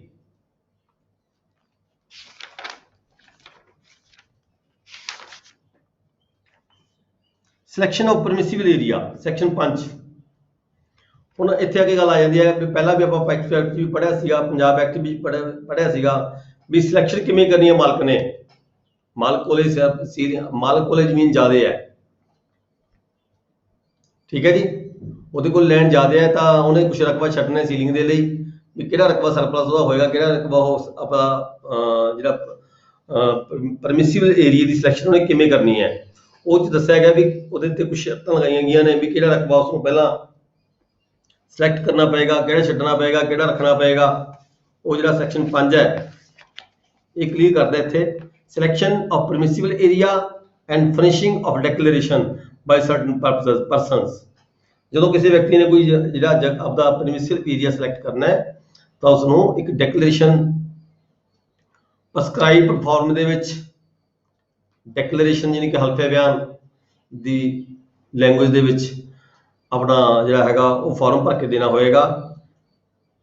ਸਬਸੈਕਸ਼ਨ 1 ਕੀ ਕਹਿੰਦੀ ਹੈ ਇਹਦੇ ਵਿੱਚ, every person who on the appointed day, appointed day ਉਹੀ 24/1971, who on the appointed day or at any time thereafter, ਜਾਂ ਉਸ ਤੋਂ ਬਾਅਦ ਦੀ ਗੱਲ ਕਰਦਾ ਹੈ, ਉਸ ਤੋਂ ਪਹਿਲਾਂ ਦੀ ਗੱਲ ਤਾਂ ਖਤਮ ਕਰ ਦਿੱਤੀ।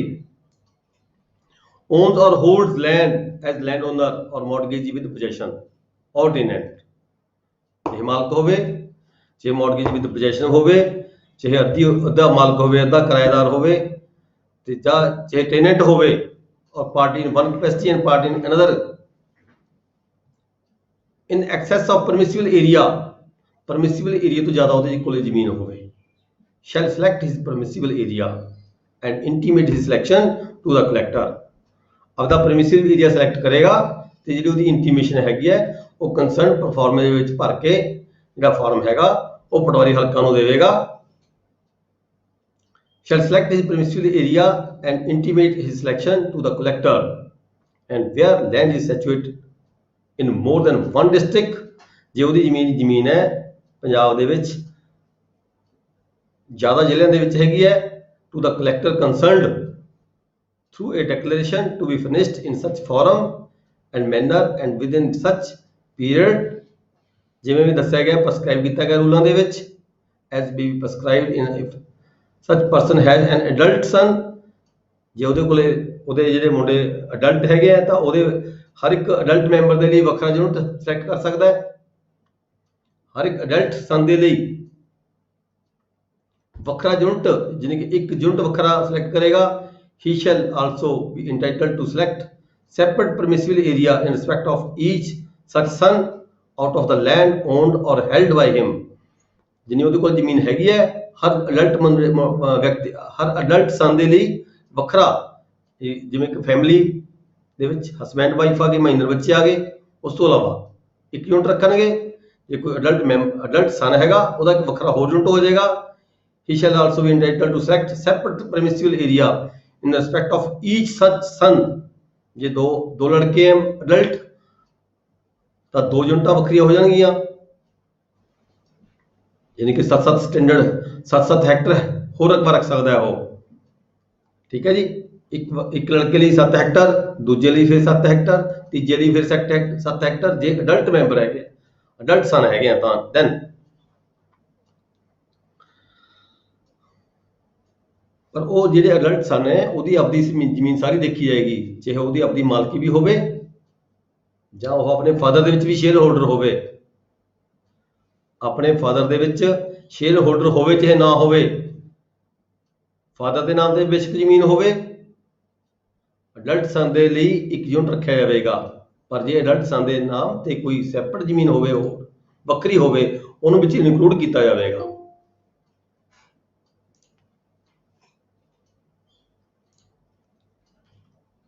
already owned or held by such son shall not exceed the permissible area of each such son, ਇੱਥੇ ਹੀ ਕਿਹਾ ਗਿਆ ਉਸਨੇ ਵੀ ਜਿਹੜੀ ਫਾਦਰ ਦੇ ਕੋਲ ਪ੍ਰਾਪਰਟੀ ਹੈਗੀ ਹੈ, ਫਾਦਰ ਆਪਦੀ ਪ੍ਰਾਪਰਟੀ ਦੇ ਨਾਲ ਨਾਲ ਇੱਕ ਯੂਨਿਟ ਤਾਂ ਫਾਦਰ ਦਾ ਹੋ ਗਿਆ, ਫਾਦਰ ਹਸਬੈਂਡ ਦਾ ਤੇ ਮਾਈਨਰ ਬੱਚਿਆਂ ਦਾ ਹੋ ਗਿਆ, ਇੱਕ ਯੂਨਿਟ ਹਰ ਅਡਲਟ ਮੈਂਬਰ ਦੇ ਲਈ, ਹਰ ਅਡਲਟ ਸਨ ਦੇ ਲਈ ਉਹ ਇੱਕ ਯੂਨਿਟ ਵੱਖਰੇ ਤੌਰ ਤੇ ਰੱਖ ਸਕਦਾ ਹੈਗਾ।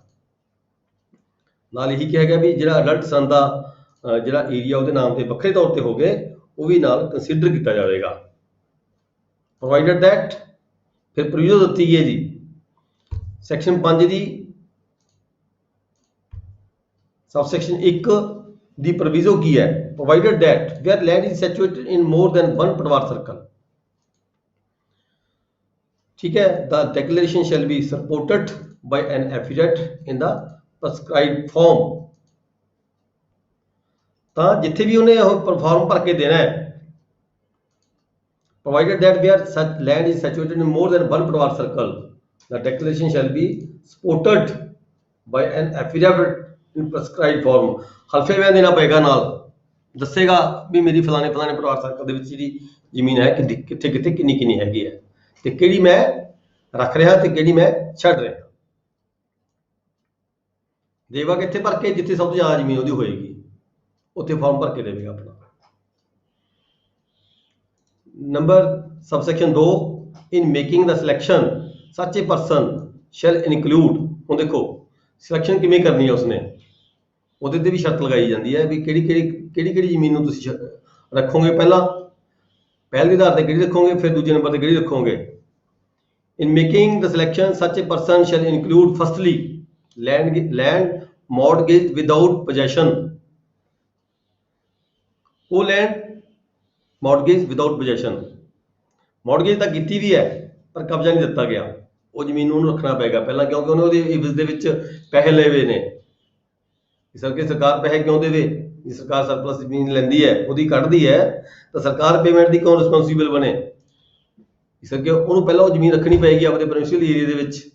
ਜੇ ਉਹਨੇ ਕੋਈ ਕਿਸੇ ਜ਼ਮੀਨ ਨੂੰ ਗਹਿਣੇ ਰੱਖ ਕੇ ਪੇਮੈਂਟ ਲਈ ਵੀ ਹੈ ਵਿਦਆਊਟ ਪੋਜੈਸ਼ਨ, ਠੀਕ ਹੈ, ਪੋਜੈਸ਼ਨ ਉਹਦੇ ਕੋਲੇ ਆਪਦੇ ਕੋਲੇ ਹੈ, ਤਾਂ ਉਹ ਜ਼ਮੀਨ ਪਹਿਲੇ ਤੌਰ ਤੇ ਪਹਿਲ ਦੇ ਤੌਰ ਤੇ ਪਹਿਲਾਂ ਉਹ ਜ਼ਮੀਨ ਨੂੰ ਆਪਣੇ ਪਾਸ ਰੱਖਣੀ ਪਏਗੀ। Secondly, the land under self cultivation on the date of the commencement of the, ਫਿਰ ਦੂਜੇ ਨੰਬਰ ਤੇ ਜਿਹੜੀ ਲੈਂਡ ਨੂੰ ਉਹ ਆਪ ਗਵਾਰ ਹੈ, ਜਿਹੜੀ ਜ਼ਮੀਨ ਉਹ ਆਪ ਵਾਰ ਹੈ। Secondly, land under self cultivation on the date of the commencement of the period prescribed for finishing the declaration under subsection 1 but shall not include area declared surplus under the PEPSU Punjab law, PEPSU law। ਇੱਥੇ ਕਿ clear ਗੱਲ ਕਰ ਰਿਹਾ ਫਿਰ ਦੁਬਾਰਾ ਵੀ ਜਿਹੜਾ ਪਹਿਲਾ act Punjab act ਲਾਗੂ ਹੋਇਆ ਸੀਗਾ ਤੇ ਪੈਪਸੂ ਐਕਟ ਲਾਗੂ ਹੋਇਆ ਸੀਗਾ, ਉਸ ਐਕਟਾਂ ਦੇ ਤਹਿਤ ਵੀ ਲੋਕਾਂ ਦੀਆਂ ਜਿਹੜੀਆਂ ਜ਼ਮੀਨਾਂ ਸੀਗੀਆਂ ਸਰਪਲਸ ਨਿਕਲੀਆਂ ਸੀਗੀਆਂ। ਹੁਣ ਇੱਥੇ ਆ ਕੇ ਉਸ ਐਕਟ ਦੇ ਤਹਿਤ ਉਹਦੀ ਜ਼ਮੀਨ ਉਹ ਸਰਪਲਸ ਡਿਕਲੇਅਰ ਕੀਤੀ ਗਈ ਹੈ। ਇੱਥੇ ਆ ਕੇ ਕਹੇ ਮੈਂ ਤਾਂ ਇਹ ਰੱਖੂੰਗਾ ਪਹਿਲਾਂ ਆਪਣੇ ਕੋਲੇ, ਨਾ, ਉਹ ਜ਼ਮੀਨ ਉਹ ਰੱਖ ਨਹੀਂ ਸਕਦਾ ਆਪਦੇ ਪਰਮਿਸਿਬਲ ਏਰੀਆ ਦੇ ਵਿੱਚ। ਜਿਹੜੀ ਲੈਂਡ ਪਹਿਲਾਂ ਪੈਪਸੂ ਲਾਅ ਦੇ ਵਿੱਚ ਜਾਂ ਪੰਜਾਬ ਲਾਅ ਦੇ ਵਿੱਚ ਸਰਪਲਸ ਡਿਕਲੇਅਰ ਹੋ ਚੁੱਕੀ ਹੈ, ਉਸ ਲੈਂਡ ਨੂੰ ਹੁਣ ਆ ਕੇ ਆਪਦੇ ਪਰਮਿਸਿਬਲ ਏਰੀਆ ਦੇ ਵਿੱਚ ਨਹੀਂ ਰੱਖ ਸਕਦਾ। ਠੀਕ ਹੈ ਜੀ।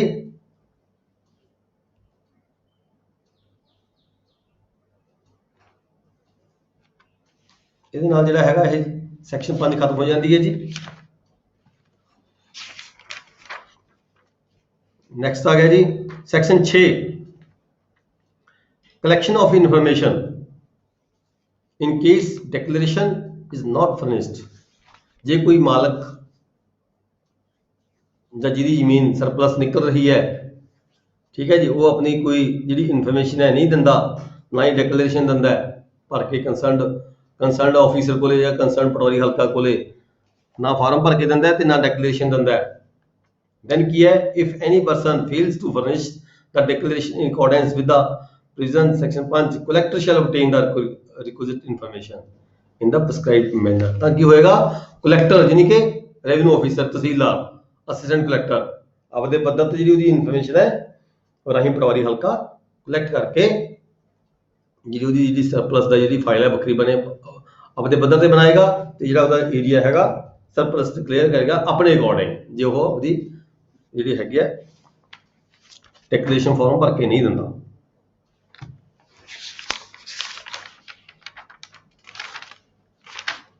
ਅੱਗੇ ਕਾਫੀ ਲੰਮਾ ਚੌੜਾ ਜੀ ਇਹਦਾ ਜਿਹੜਾ ਚੈਪਟਰ ਹੈ, ਆਪਣਾ ਜਿਹੜਾ ਲੈਕਚਰ ਹੈ ਲੈਂਡ ਫਾਰਮਸ ਦਾ, ਮੈਂ ਇੱਥੇ ਬੰਦ ਕਰਾਂਗਾ।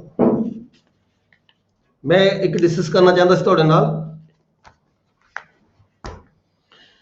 ਕੁਛ, ਜਿਵੇਂ ਆਪਾਂ ਥੋੜਾ ਸ਼ਡਿਊਲ ਦੇ ਵਿੱਚ ਮੈਂ ਚੇਂਜ ਕਰੀ ਜਾਂਦਾ ਸੀਗਾ ਫਰਦਰ, ਵੀ ਜਿਵੇਂ ਕਿ ਅਸੀਂ ਪੜ੍ਹ ਰਹੇ ਹਾਂ ਮੰਡੇ, ਟਿਊਜ਼ਡੇ, ਵੈਡਨਸਡੇ ਤੇ ਥਰਸਡੇ, ਅਸੀਂ 4 ਦਿਨ ਪੜ੍ਹਦੇ ਹਾਂ ਪੇਪਰ ਨੰਬਰ 1 ਤੇ 7।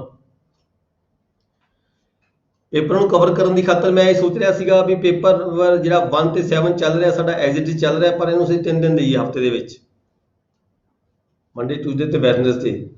ਅੱਗੇ ਜਿਹੜੇ ਲਾਸਟ 3 ਡੇਜ਼ ਨੇ, ਵੀਰਵਾਰ, ਸ਼ੁੱਕਰਵਾਰ ਤੇ ਸ਼ਨੀਵਾਰ, ਅਸੀਂ ਤੇ 2 ਪੇਪਰਾਂ ਨੂੰ ਟਾਈਮ ਦਈਏ, ਅਸੀਂ ਲਗਾਤਾਰ 2 ਪੇਪਰ ਕਰੀਏ। ਹੁਣ ਜਿਵੇਂ ਆਪਾਂ ਇਕੱਲਾ ਪੇਪਰ ਇੱਕ ਪੜ੍ਹਿਆ ਹੈਗਾ, ਵੀ 2 ਪੇਪਰ ਪੜ੍ਹੀਏ, 45 ਮਿੰਟ ਦੀ ਕਲਾਸ ਹੈ, 2 ਪੇਪਰਾਂ ਦੀ ਹੋਵੇ, 4 ਨੰਬਰ ਦੀ ਤੇ ਨਾਲ ਹੀ 5 ਨੰਬਰ ਦੀ,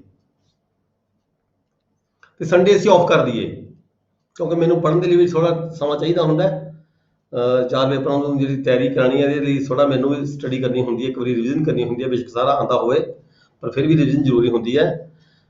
ਤੇ ਮੈਂ ਇਹੀ ਚਾਹੁੰਦਾ ਵੀ ਜਿਹੜਾ ਆਪਣਾ ਪਹਿਲਾ ਤੇ 7ਵਾਂ ਪੇਪਰ ਹੈ ਉਹ ਰੈਗੂਲਰ ਚੱਲੇ 3 ਦਿਨ, ਤੇ ਲਾਸਟ 3 ਡੇਜ਼ ਚੱਲੇ ਸਾਡਾ 4 ਨੰਬਰ ਤੇ 5 ਨੰਬਰ ਪੇਪਰ, ਕਿਉਂਕਿ ਸਾਡੇ ਜਿਹੜੇ ਰੈਗੂਲਰ ਸਾਰੇ ਪੇਪਰ ਕਵਰ ਹੁੰਦੇ ਰਹਿਣ। ਜੋ ਵੀ ਤੇ ਸਾਡਾ 1 ਤੇ 7 ਖਤਮ ਹੋਏਗਾ ਤੇ ਫਿਰ ਅਸੀਂ ਸ਼ੁਰੂ ਕਰ ਦਾਂਗੇ 3 ਨੰਬਰ ਪੇਪਰ ਉਹਦੇ ਨਾਲ। ਇਸ ਤਰ੍ਹਾਂ ਜੇ ਇਧਰੋਂ ਖਤਮ ਹੋਏਗਾ ਤਾਂ ਅਸੀਂ ਨਾਲ ਹੀ 6 ਨੰਬਰ ਸ਼ੁਰੂ ਕਰ ਦਾਂਗੇ, ਤੇ ਸਾਡੇ ਸਾਰੇ ਪੇਪਰ ਥੋੜੇ ਥੋੜੇ ਕਵਰ ਹੁੰਦੇ ਰਹਿਣ। ਤੇ ਜੇ ਸਾਡੇ ਕੋਲ ਟਾਈਮ ਦਾ ਜਿਹੜਾ ਹੈਗਾ ਕੋਈ ਸਾਡਾ ਡੇਟ ਸ਼ੀਟ ਵਗੈਰਾ ਆ ਜਾਂਦੇ, ਫਿਰ ਅਸੀਂ ਥੋੜਾ ਸ਼ਡਿਊਲ ਚੇਂਜ, ਫਿਰ ਥੋੜੀ ਜਿਹੜਾ ਟਾਈਮ ਪੀਰੀਅਡ ਹੈਗਾ ਹੋਰ ਵੀ ਵਧਾ ਸਕਦੇ ਹਾਂ। ਪਰ ਮੈਂ ਕਹਿੰਦਾ ਵੀ ਇਹ ਨਾ ਹੋਵੇ ਵੀ ਇੱਕ ਪੇਪਰ ਅਸੀਂ ਬਿਲਕੁਲ ਅਨਟੱਚ ਸਾਡਾ ਰਹਿ ਜਾਵੇ ਤੇ ਬਾਕੀ ਕੁਝ ਪੇਪਰਾਂ ਤੇ ਅਸੀਂ ਜ਼ਿਆਦਾ ਜ਼ੋਰ ਲੱਗ ਜਾਵੇ, ਸਾਰੇ ਪੇਪਰ ਹੌਲੀ ਹੌਲੀ ਕਵਰ ਹੁੰਦੇ ਰਹਿਣ, ਤੇ ਫਿਰ ਫਰਦਰ ਅਸੀਂ ਜਦੋਂ ਸਾਰੇ ਕਵਰ ਹੋ ਗਏ ਫਿਰ ਅਸੀਂ ਸਾਰਿਆਂ ਨੂੰ ਦੁਬਾਰਾ ਰਿਵਾਈਜ਼ ਕਰ ਸਕੀਏ। ਬਿਲਕੁਲ ਠੀਕ ਹੈ ਸਰ। ਠੀਕ ਹੈ ਜੀ ਇਹ ਹਾਂ ਦੈਨ ਠੀਕ ਹੈ। ਅਸੀਂ ਸਾਡਾ ਜਿਹੜਾ ਮੰਡੇ ਤੋਂ ਹੈ ਇਹ ਜਿਹੜਾ ਸਾਡਾ ਮੰਡੇ ਤੋਂ ਨੈਕਸਟ ਜਿਹੜਾ ਸਾਡਾ ਜਿਹੜਾ ਕੱਲ ਤੋਂ ਜਿਹੜਾ ਸਾਡਾ ਸ਼ਡਿਊਲ ਹੋਏਗਾ ਉਹ ਅਸੀਂ ਇਸੇ ਦੇ ਅਕੋਰਡਿੰਗ ਕਰਾਂਗੇ। ਪਹਿਲੇ 3 ਦਿਨ ਪਹਿਲਾ ਤੇ 7ਵਾਂ ਪੇਪਰ ਕਰਾਂਗੇ, ਦੂਜੇ 3 ਦਿਨ ਅਸੀਂ ਚੌਥਾ ਤੇ 5ਵਾਂ ਪੇਪਰ ਕਰਾਂਗੇ। ਠੀਕ ਹੈ 45 ਮਿੰਟ ਦਾ ਟਾਈਮ ਲਾਵਾਂਗੇ। ਠੀਕ ਹੈ ਜੀ ਹਾਂਜੀ ਸਰ ਮੈਂ ਥੋੜਾ ਟਾਈਮ ਦੀ ਮੰਗ ਕਿ ਫੁਲਕਾਰੀ ਦਾ ਲਾਉਣੀ ਤੇ ਇੱਕ ਟਾਈਮ ਤੇ ਸ਼ਾਮ ਨੂੰ ਹੋ ਜੂ। ਪਤਾ ਕੀ ਹੈ ਥੋੜਾ ਜਿਹਾ ਸਟੱਡੀ ਕਰਨੀ ਪੈਂਦੀ ਹੈ, ਟਾਈਮ ਚਾਹੀਦਾ ਹੁੰਦਾ ਹੈਗਾ। ਸ਼ਾਮ ਨੂੰ ਅਸੀਂ ਤਿਆਰ ਕਰਕੇ ਪੇਪਰ ਤਾਂ ਅਸੀਂ ਸਵੇਰੇ ਪੜ੍ਹਾ ਪਾਉਂਦੇ ਹਾਂ। ਨਹੀਂ ਅਜੇ ਆਪਣੇ ਕੋਲ ਟਾਈਮ ਹੈਗਾ। ਜੇ ਸਾਨੂੰ ਕੋਈ ਜ਼ਰੂਰਤ ਪਈ ਤਾਂ ਮੈਂ ਅਸੀਂ ਸ਼ਾਮ ਨੂੰ ਵੀ ਲਗਾ ਦਾਂਗੇ, ਕੋਈ ਗੱਲ ਨਹੀਂ ਹੈਗੀ, ਤਾਂ ਵੀ ਕੋਈ ਦਿੱਕਤ ਨਹੀਂ ਹੈਗੀ, ਸ਼ਾਮ ਨਾਲ ਲਗਾ ਲਿਆ ਕਰਾਂਗੇ। ਪਰ ਅਜੇ ਆਪਾਂ ਇਹਨਾਂ ਟਾਈਮ ਨੂੰ ਜ਼ਿਆਦਾ ਟਾਈਟ ਨਾ ਕਰੀਏ। ਠੀਕ ਹੈ ਜੀ ਹਾਂ ਜੇ ਮੈਨੂੰ ਲੱਗਿਆ ਮਹਿਸੂਸ ਹੋਇਆ ਅੱਜ ਆਪਾਂ ਜੇ ਕਹੋਗੇ ਉਰਦੂ ਪੜ੍ਹਨਾ ਚਾਹੁੰਦੇ ਸੀਗੇ ਥੋੜਾ ਜਿਹਾ, ਜੇ ਕਹੋ ਤਾਂ ਰਿਵਾਈਜ਼ ਕਰਾ ਦਈਏ 10 ਮਿੰਟ, ਜੇ ਕਹੋਗੇ ਤਾਂ ਮੈਂ ਉਰਦੂ ਤੇ ਲਵਾ ਦਾਂ। ਪਰ 8:30 ਵਜ ਗਏ। ਮੰਡੇ ਤੋਂ ਆਪਾਂ ਠੀਕ ਹੈ ਇਸ ਸ਼ਡਿਊਲ ਦੇ ਅਕੋਰਡਿੰਗ ਪੜਾਂਗੇ ਜੀ। ਬਾਕੀ ਜਿਨ੍ਹਾਂ ਸਾਥੀਆਂ ਨੇ ਕੋਈ ਫੀਸ ਵਗੈਰਾ ਰਹਿੰਦੀ ਉਹ ਆਪਣੀ ਜਮ੍ਹਾਂ ਕਰਵਾ ਦਿਓ। ਠੀਕ ਹੈ ਜੀ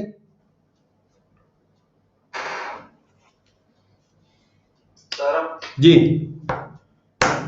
ਜਿਹੜਾ ਲੈਂਡ ਰੈਵਨਿਊ ਹੁਣ ਇਹਨਾਂ ਨੇ ਕੀਤਾ ਮਾਮਲਾ ਮਾਫ ਕੀਤਾ ਸਰਕਾਰ ਨੇ, ਸਸਪੈਂਡ ਕੀਤਾ ਕਿ ਪਰਮਾਨੈਂਟਲੀ ਲਿਮਿਟਡ ਕਰ ਦਿੱਤਾ? ਨਹੀਂ ਲੈਂਡ ਰੈਵਨਿਊ ਰਿਮਿਟ ਕਦੀ ਨਹੀਂ ਹੋ ਸਕਦਾ। ਇਹ ਇਟ ਇਜ਼ ਸਸਪੈਂਸ਼ਨ ਹੈ ਫਾਰ ਦਾ ਰਿਕਵਰੀ।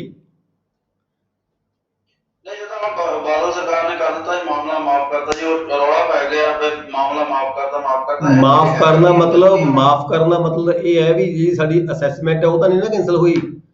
ਮਾਮਲਾ ਤਾਂ ਸਾਡੀ ਅਸੈਸਮੈਂਟ ਤਾਂ ਹੋਈ ਵੀ ਹੈ। ਅਸੈਸਮੈਂਟ ਨੂੰ ਤਾਂ ਨਹੀਂ ਕਿਸੇ ਨੇ ਖਤਮ ਕੀਤਾ। ਅਸੈਸਮੈਂਟ ਦਾ ਮਤਲਬ ਅਨਲਮੈਂਟ ਹੁੰਦੀ ਹੈ। ਦੇਖੋ ਇੱਕ ਮਿੰਟ ਸੁਣੋ, ਕਲੀਅਰ ਕਰਦੇ ਆ। ਅਸੈਸਮੈਂਟ ਕਿਸੇ ਦੀ ਅਸੈਸਮੈਂਟ ਨੂੰ ਅਨਲ ਕਰ ਦੇਣਾ। ਅਨਲ ਕਰਨ ਦੇਣਾ ਮਤਲਬ ਓਨਰਸ਼ਿਪ ਰਾਈਟਸ ਗਵਰਨਮੈਂਟ ਦੇ ਹੋ ਜਾਂਦੇ ਨੇ, ਵੈਸਟ ਕਰ ਜਾਂਦੇ ਨੇ ਸਾਰੇ ਦੇ ਸਾਰੇ। ਠੀਕ ਹੈ ਅਨਲਮੈਂਟ ਨਹੀਂ ਹੋਈ ਵੀ ਇੱਥੇ। ਅਸੈਸਮੈਂਟ ਤਾਂ ਸਾਡੀ ਸਟੈਂਡ ਕਰਦੀ ਹੈ। ਅਸੈਸਮੈਂਟ ਜੇ ਸਟੈਂਡ ਕਰਦੀ ਹੈ ਤਾਂ ਸਾਡਾ ਰੈਵਨਿਊ ਰਿਕਾਰਡ ਦੇ ਵਿੱਚ ਮਾਮਲਾ ਵੀ ਸਟੈਂਡ ਕਰਦਾ ਹੈ, ਪਰ ਰਿਕਵਰੀ ਸਸਪੈਂਡ ਹੋਈ ਵੀ ਹੈ। ਠੀਕ ਹੈ ਜੀ ਹਾਂਜੀ ਉਰਦੂ ਦੀ ਕਲਾਸ ਦੇਖੋ ਜੇ ਇੰਟਰਸਟਡ ਬੰਦੇ ਹੈਗੇ ਮੈਂ 10 ਮਿੰਟ ਲਗਾ ਦਾਂ 15 ਮਿੰਟ। ਸਰ ਮੇਰੇ ਕਲਾਸ ਜੀ ਹੈ ਜੀ ਹਾਂਜੀ ਹਫਤੇ ਦੇ ਵਿੱਚੋਂ ਇੱਕ ਬੰਦੇ ਇੱਕ ਖਾਸਾ ਨੰਬਰ ਦੀ ਚਾਹੁੰਦਾ ਹੈ ਕੀ ਲੈ ਸਕਦਾ ਜੀ ਉਹ ਨਿਸ਼ਾਨਦੇਹੀ? ਨਹੀਂ ਉਹਦਾ ਕੰਮ ਹੈ ਜੀ ਨਹੀਂ ਲੈ ਸਕਦਾ ਜੀ। ਪੂਰੇ ਖਾਸਾ ਨੰਬਰ ਦੀ ਨਿਸ਼ਾਨਦੇਹੀ ਹੋ ਨਹੀਂ ਸਕਦੀ। ਪਾਰਟੀਸ਼ਨ ਜਦੋਂ ਹੋਈ ਵੀ ਤਾਂ ਤੁਸੀਂ ਉਹਨੂੰ ਕਿਵੇਂ ਇੰਡੀਵਿਜੂਅਲ ਓਨਰ ਬਣਾ ਸਕਦੇ ਹੋ? ਇੱਕ ਨੰਬਰ ਖਤਰਾ ਦਾ ਕਹਿੰਦੇ ਜੀ ਨਿਸ਼ਾਨਦੇਹੀ ਤਾਂ ਕਰ ਸਕਦੇ ਪਰ ਓਨਰਸ਼ਿਪ ਰਾਈਟ ਨਹੀਂ ਨਾ ਮਿਲਣਾ। ਨਿਸ਼ਾਨਦੇਹੀ ਤਾਂ ਕਰ ਹੀ ਸਕਦੇ। ਨਿਸ਼ਾਨਦੇਹੀ ਦੇਖੋ ਜੇ ਤਾਂ ਉਹਦਾ ਇੰਡੀਵਿਜੂਅਲ ਜਿਹੜਾ ਉਹ ਨੰਬਰ ਖਸਰਾ ਹੈਗਾ, ਜੇ ਤਾਂ ਉਹਦਾ ਕਿਸੇ ਬਾਹਰਲੇ ਥਰਡ ਕਿਸੇ ਹੋਰ ਲੈਂਡ ਹੋਲਡਿੰਗ ਦੇ ਨਾਲ ਲੱਗਦਾ ਹੈ, ਕਿਸੇ ਹੋਰ ਹੋਲਡਿੰਗ ਦੇ ਨਾਲ ਲੱਗਦਾ ਹੈ, ਕਿਸੇ ਹੋਰ ਕੀਵਰਡ ਦੇ ਨਾਲ ਟੱਚ ਕਰਦਾ ਹੈ ਤਾਂ ਉਸ ਦੀ ਤਾਂ ਆਪਾਂ ਕਰ ਸਕਦੇ ਹਾਂ। ਠੀਕ ਹੈ ਜੇ ਇੰਡੀਵਿਜੂਅਲ ਲੱਗਦਾ ਇੰਟਰਨਲ ਲੱਗਦਾ ਸਾਰਿਆਂ ਦਾ ਫਿਰ ਅਸੀਂ ਕਿਵੇਂ ਕਹਿ ਸਕਦੇ ਤੂੰ ਇਹਦਾ ਮਾਲਕ ਹੈ ਤੂੰ ਇਹਦਾ ਮਾਲਕ ਨਹੀਂ ਹੈਗਾ। ਠੀਕ ਹੈ ਜੀ ਫਿਰ ਨਹੀਂ ਅਸੀਂ ਕਰ ਸਕਦੇ। ਜੇ ਕਿਸੇ ਥਰਡ ਪਰਸਨ ਦੇ ਨਾਲ ਲੱਗਦਾ ਉਸ ਕੀਵਰਡ ਤੋਂ ਇਲਾਵਾ ਕਿਸੇ ਹੋਰ ਬੰਦੇ ਨਾਲ ਲੱਗਦਾ ਫਿਰ ਅਸੀਂ ਕਰ ਸਕਦੇ ਹਾਂ।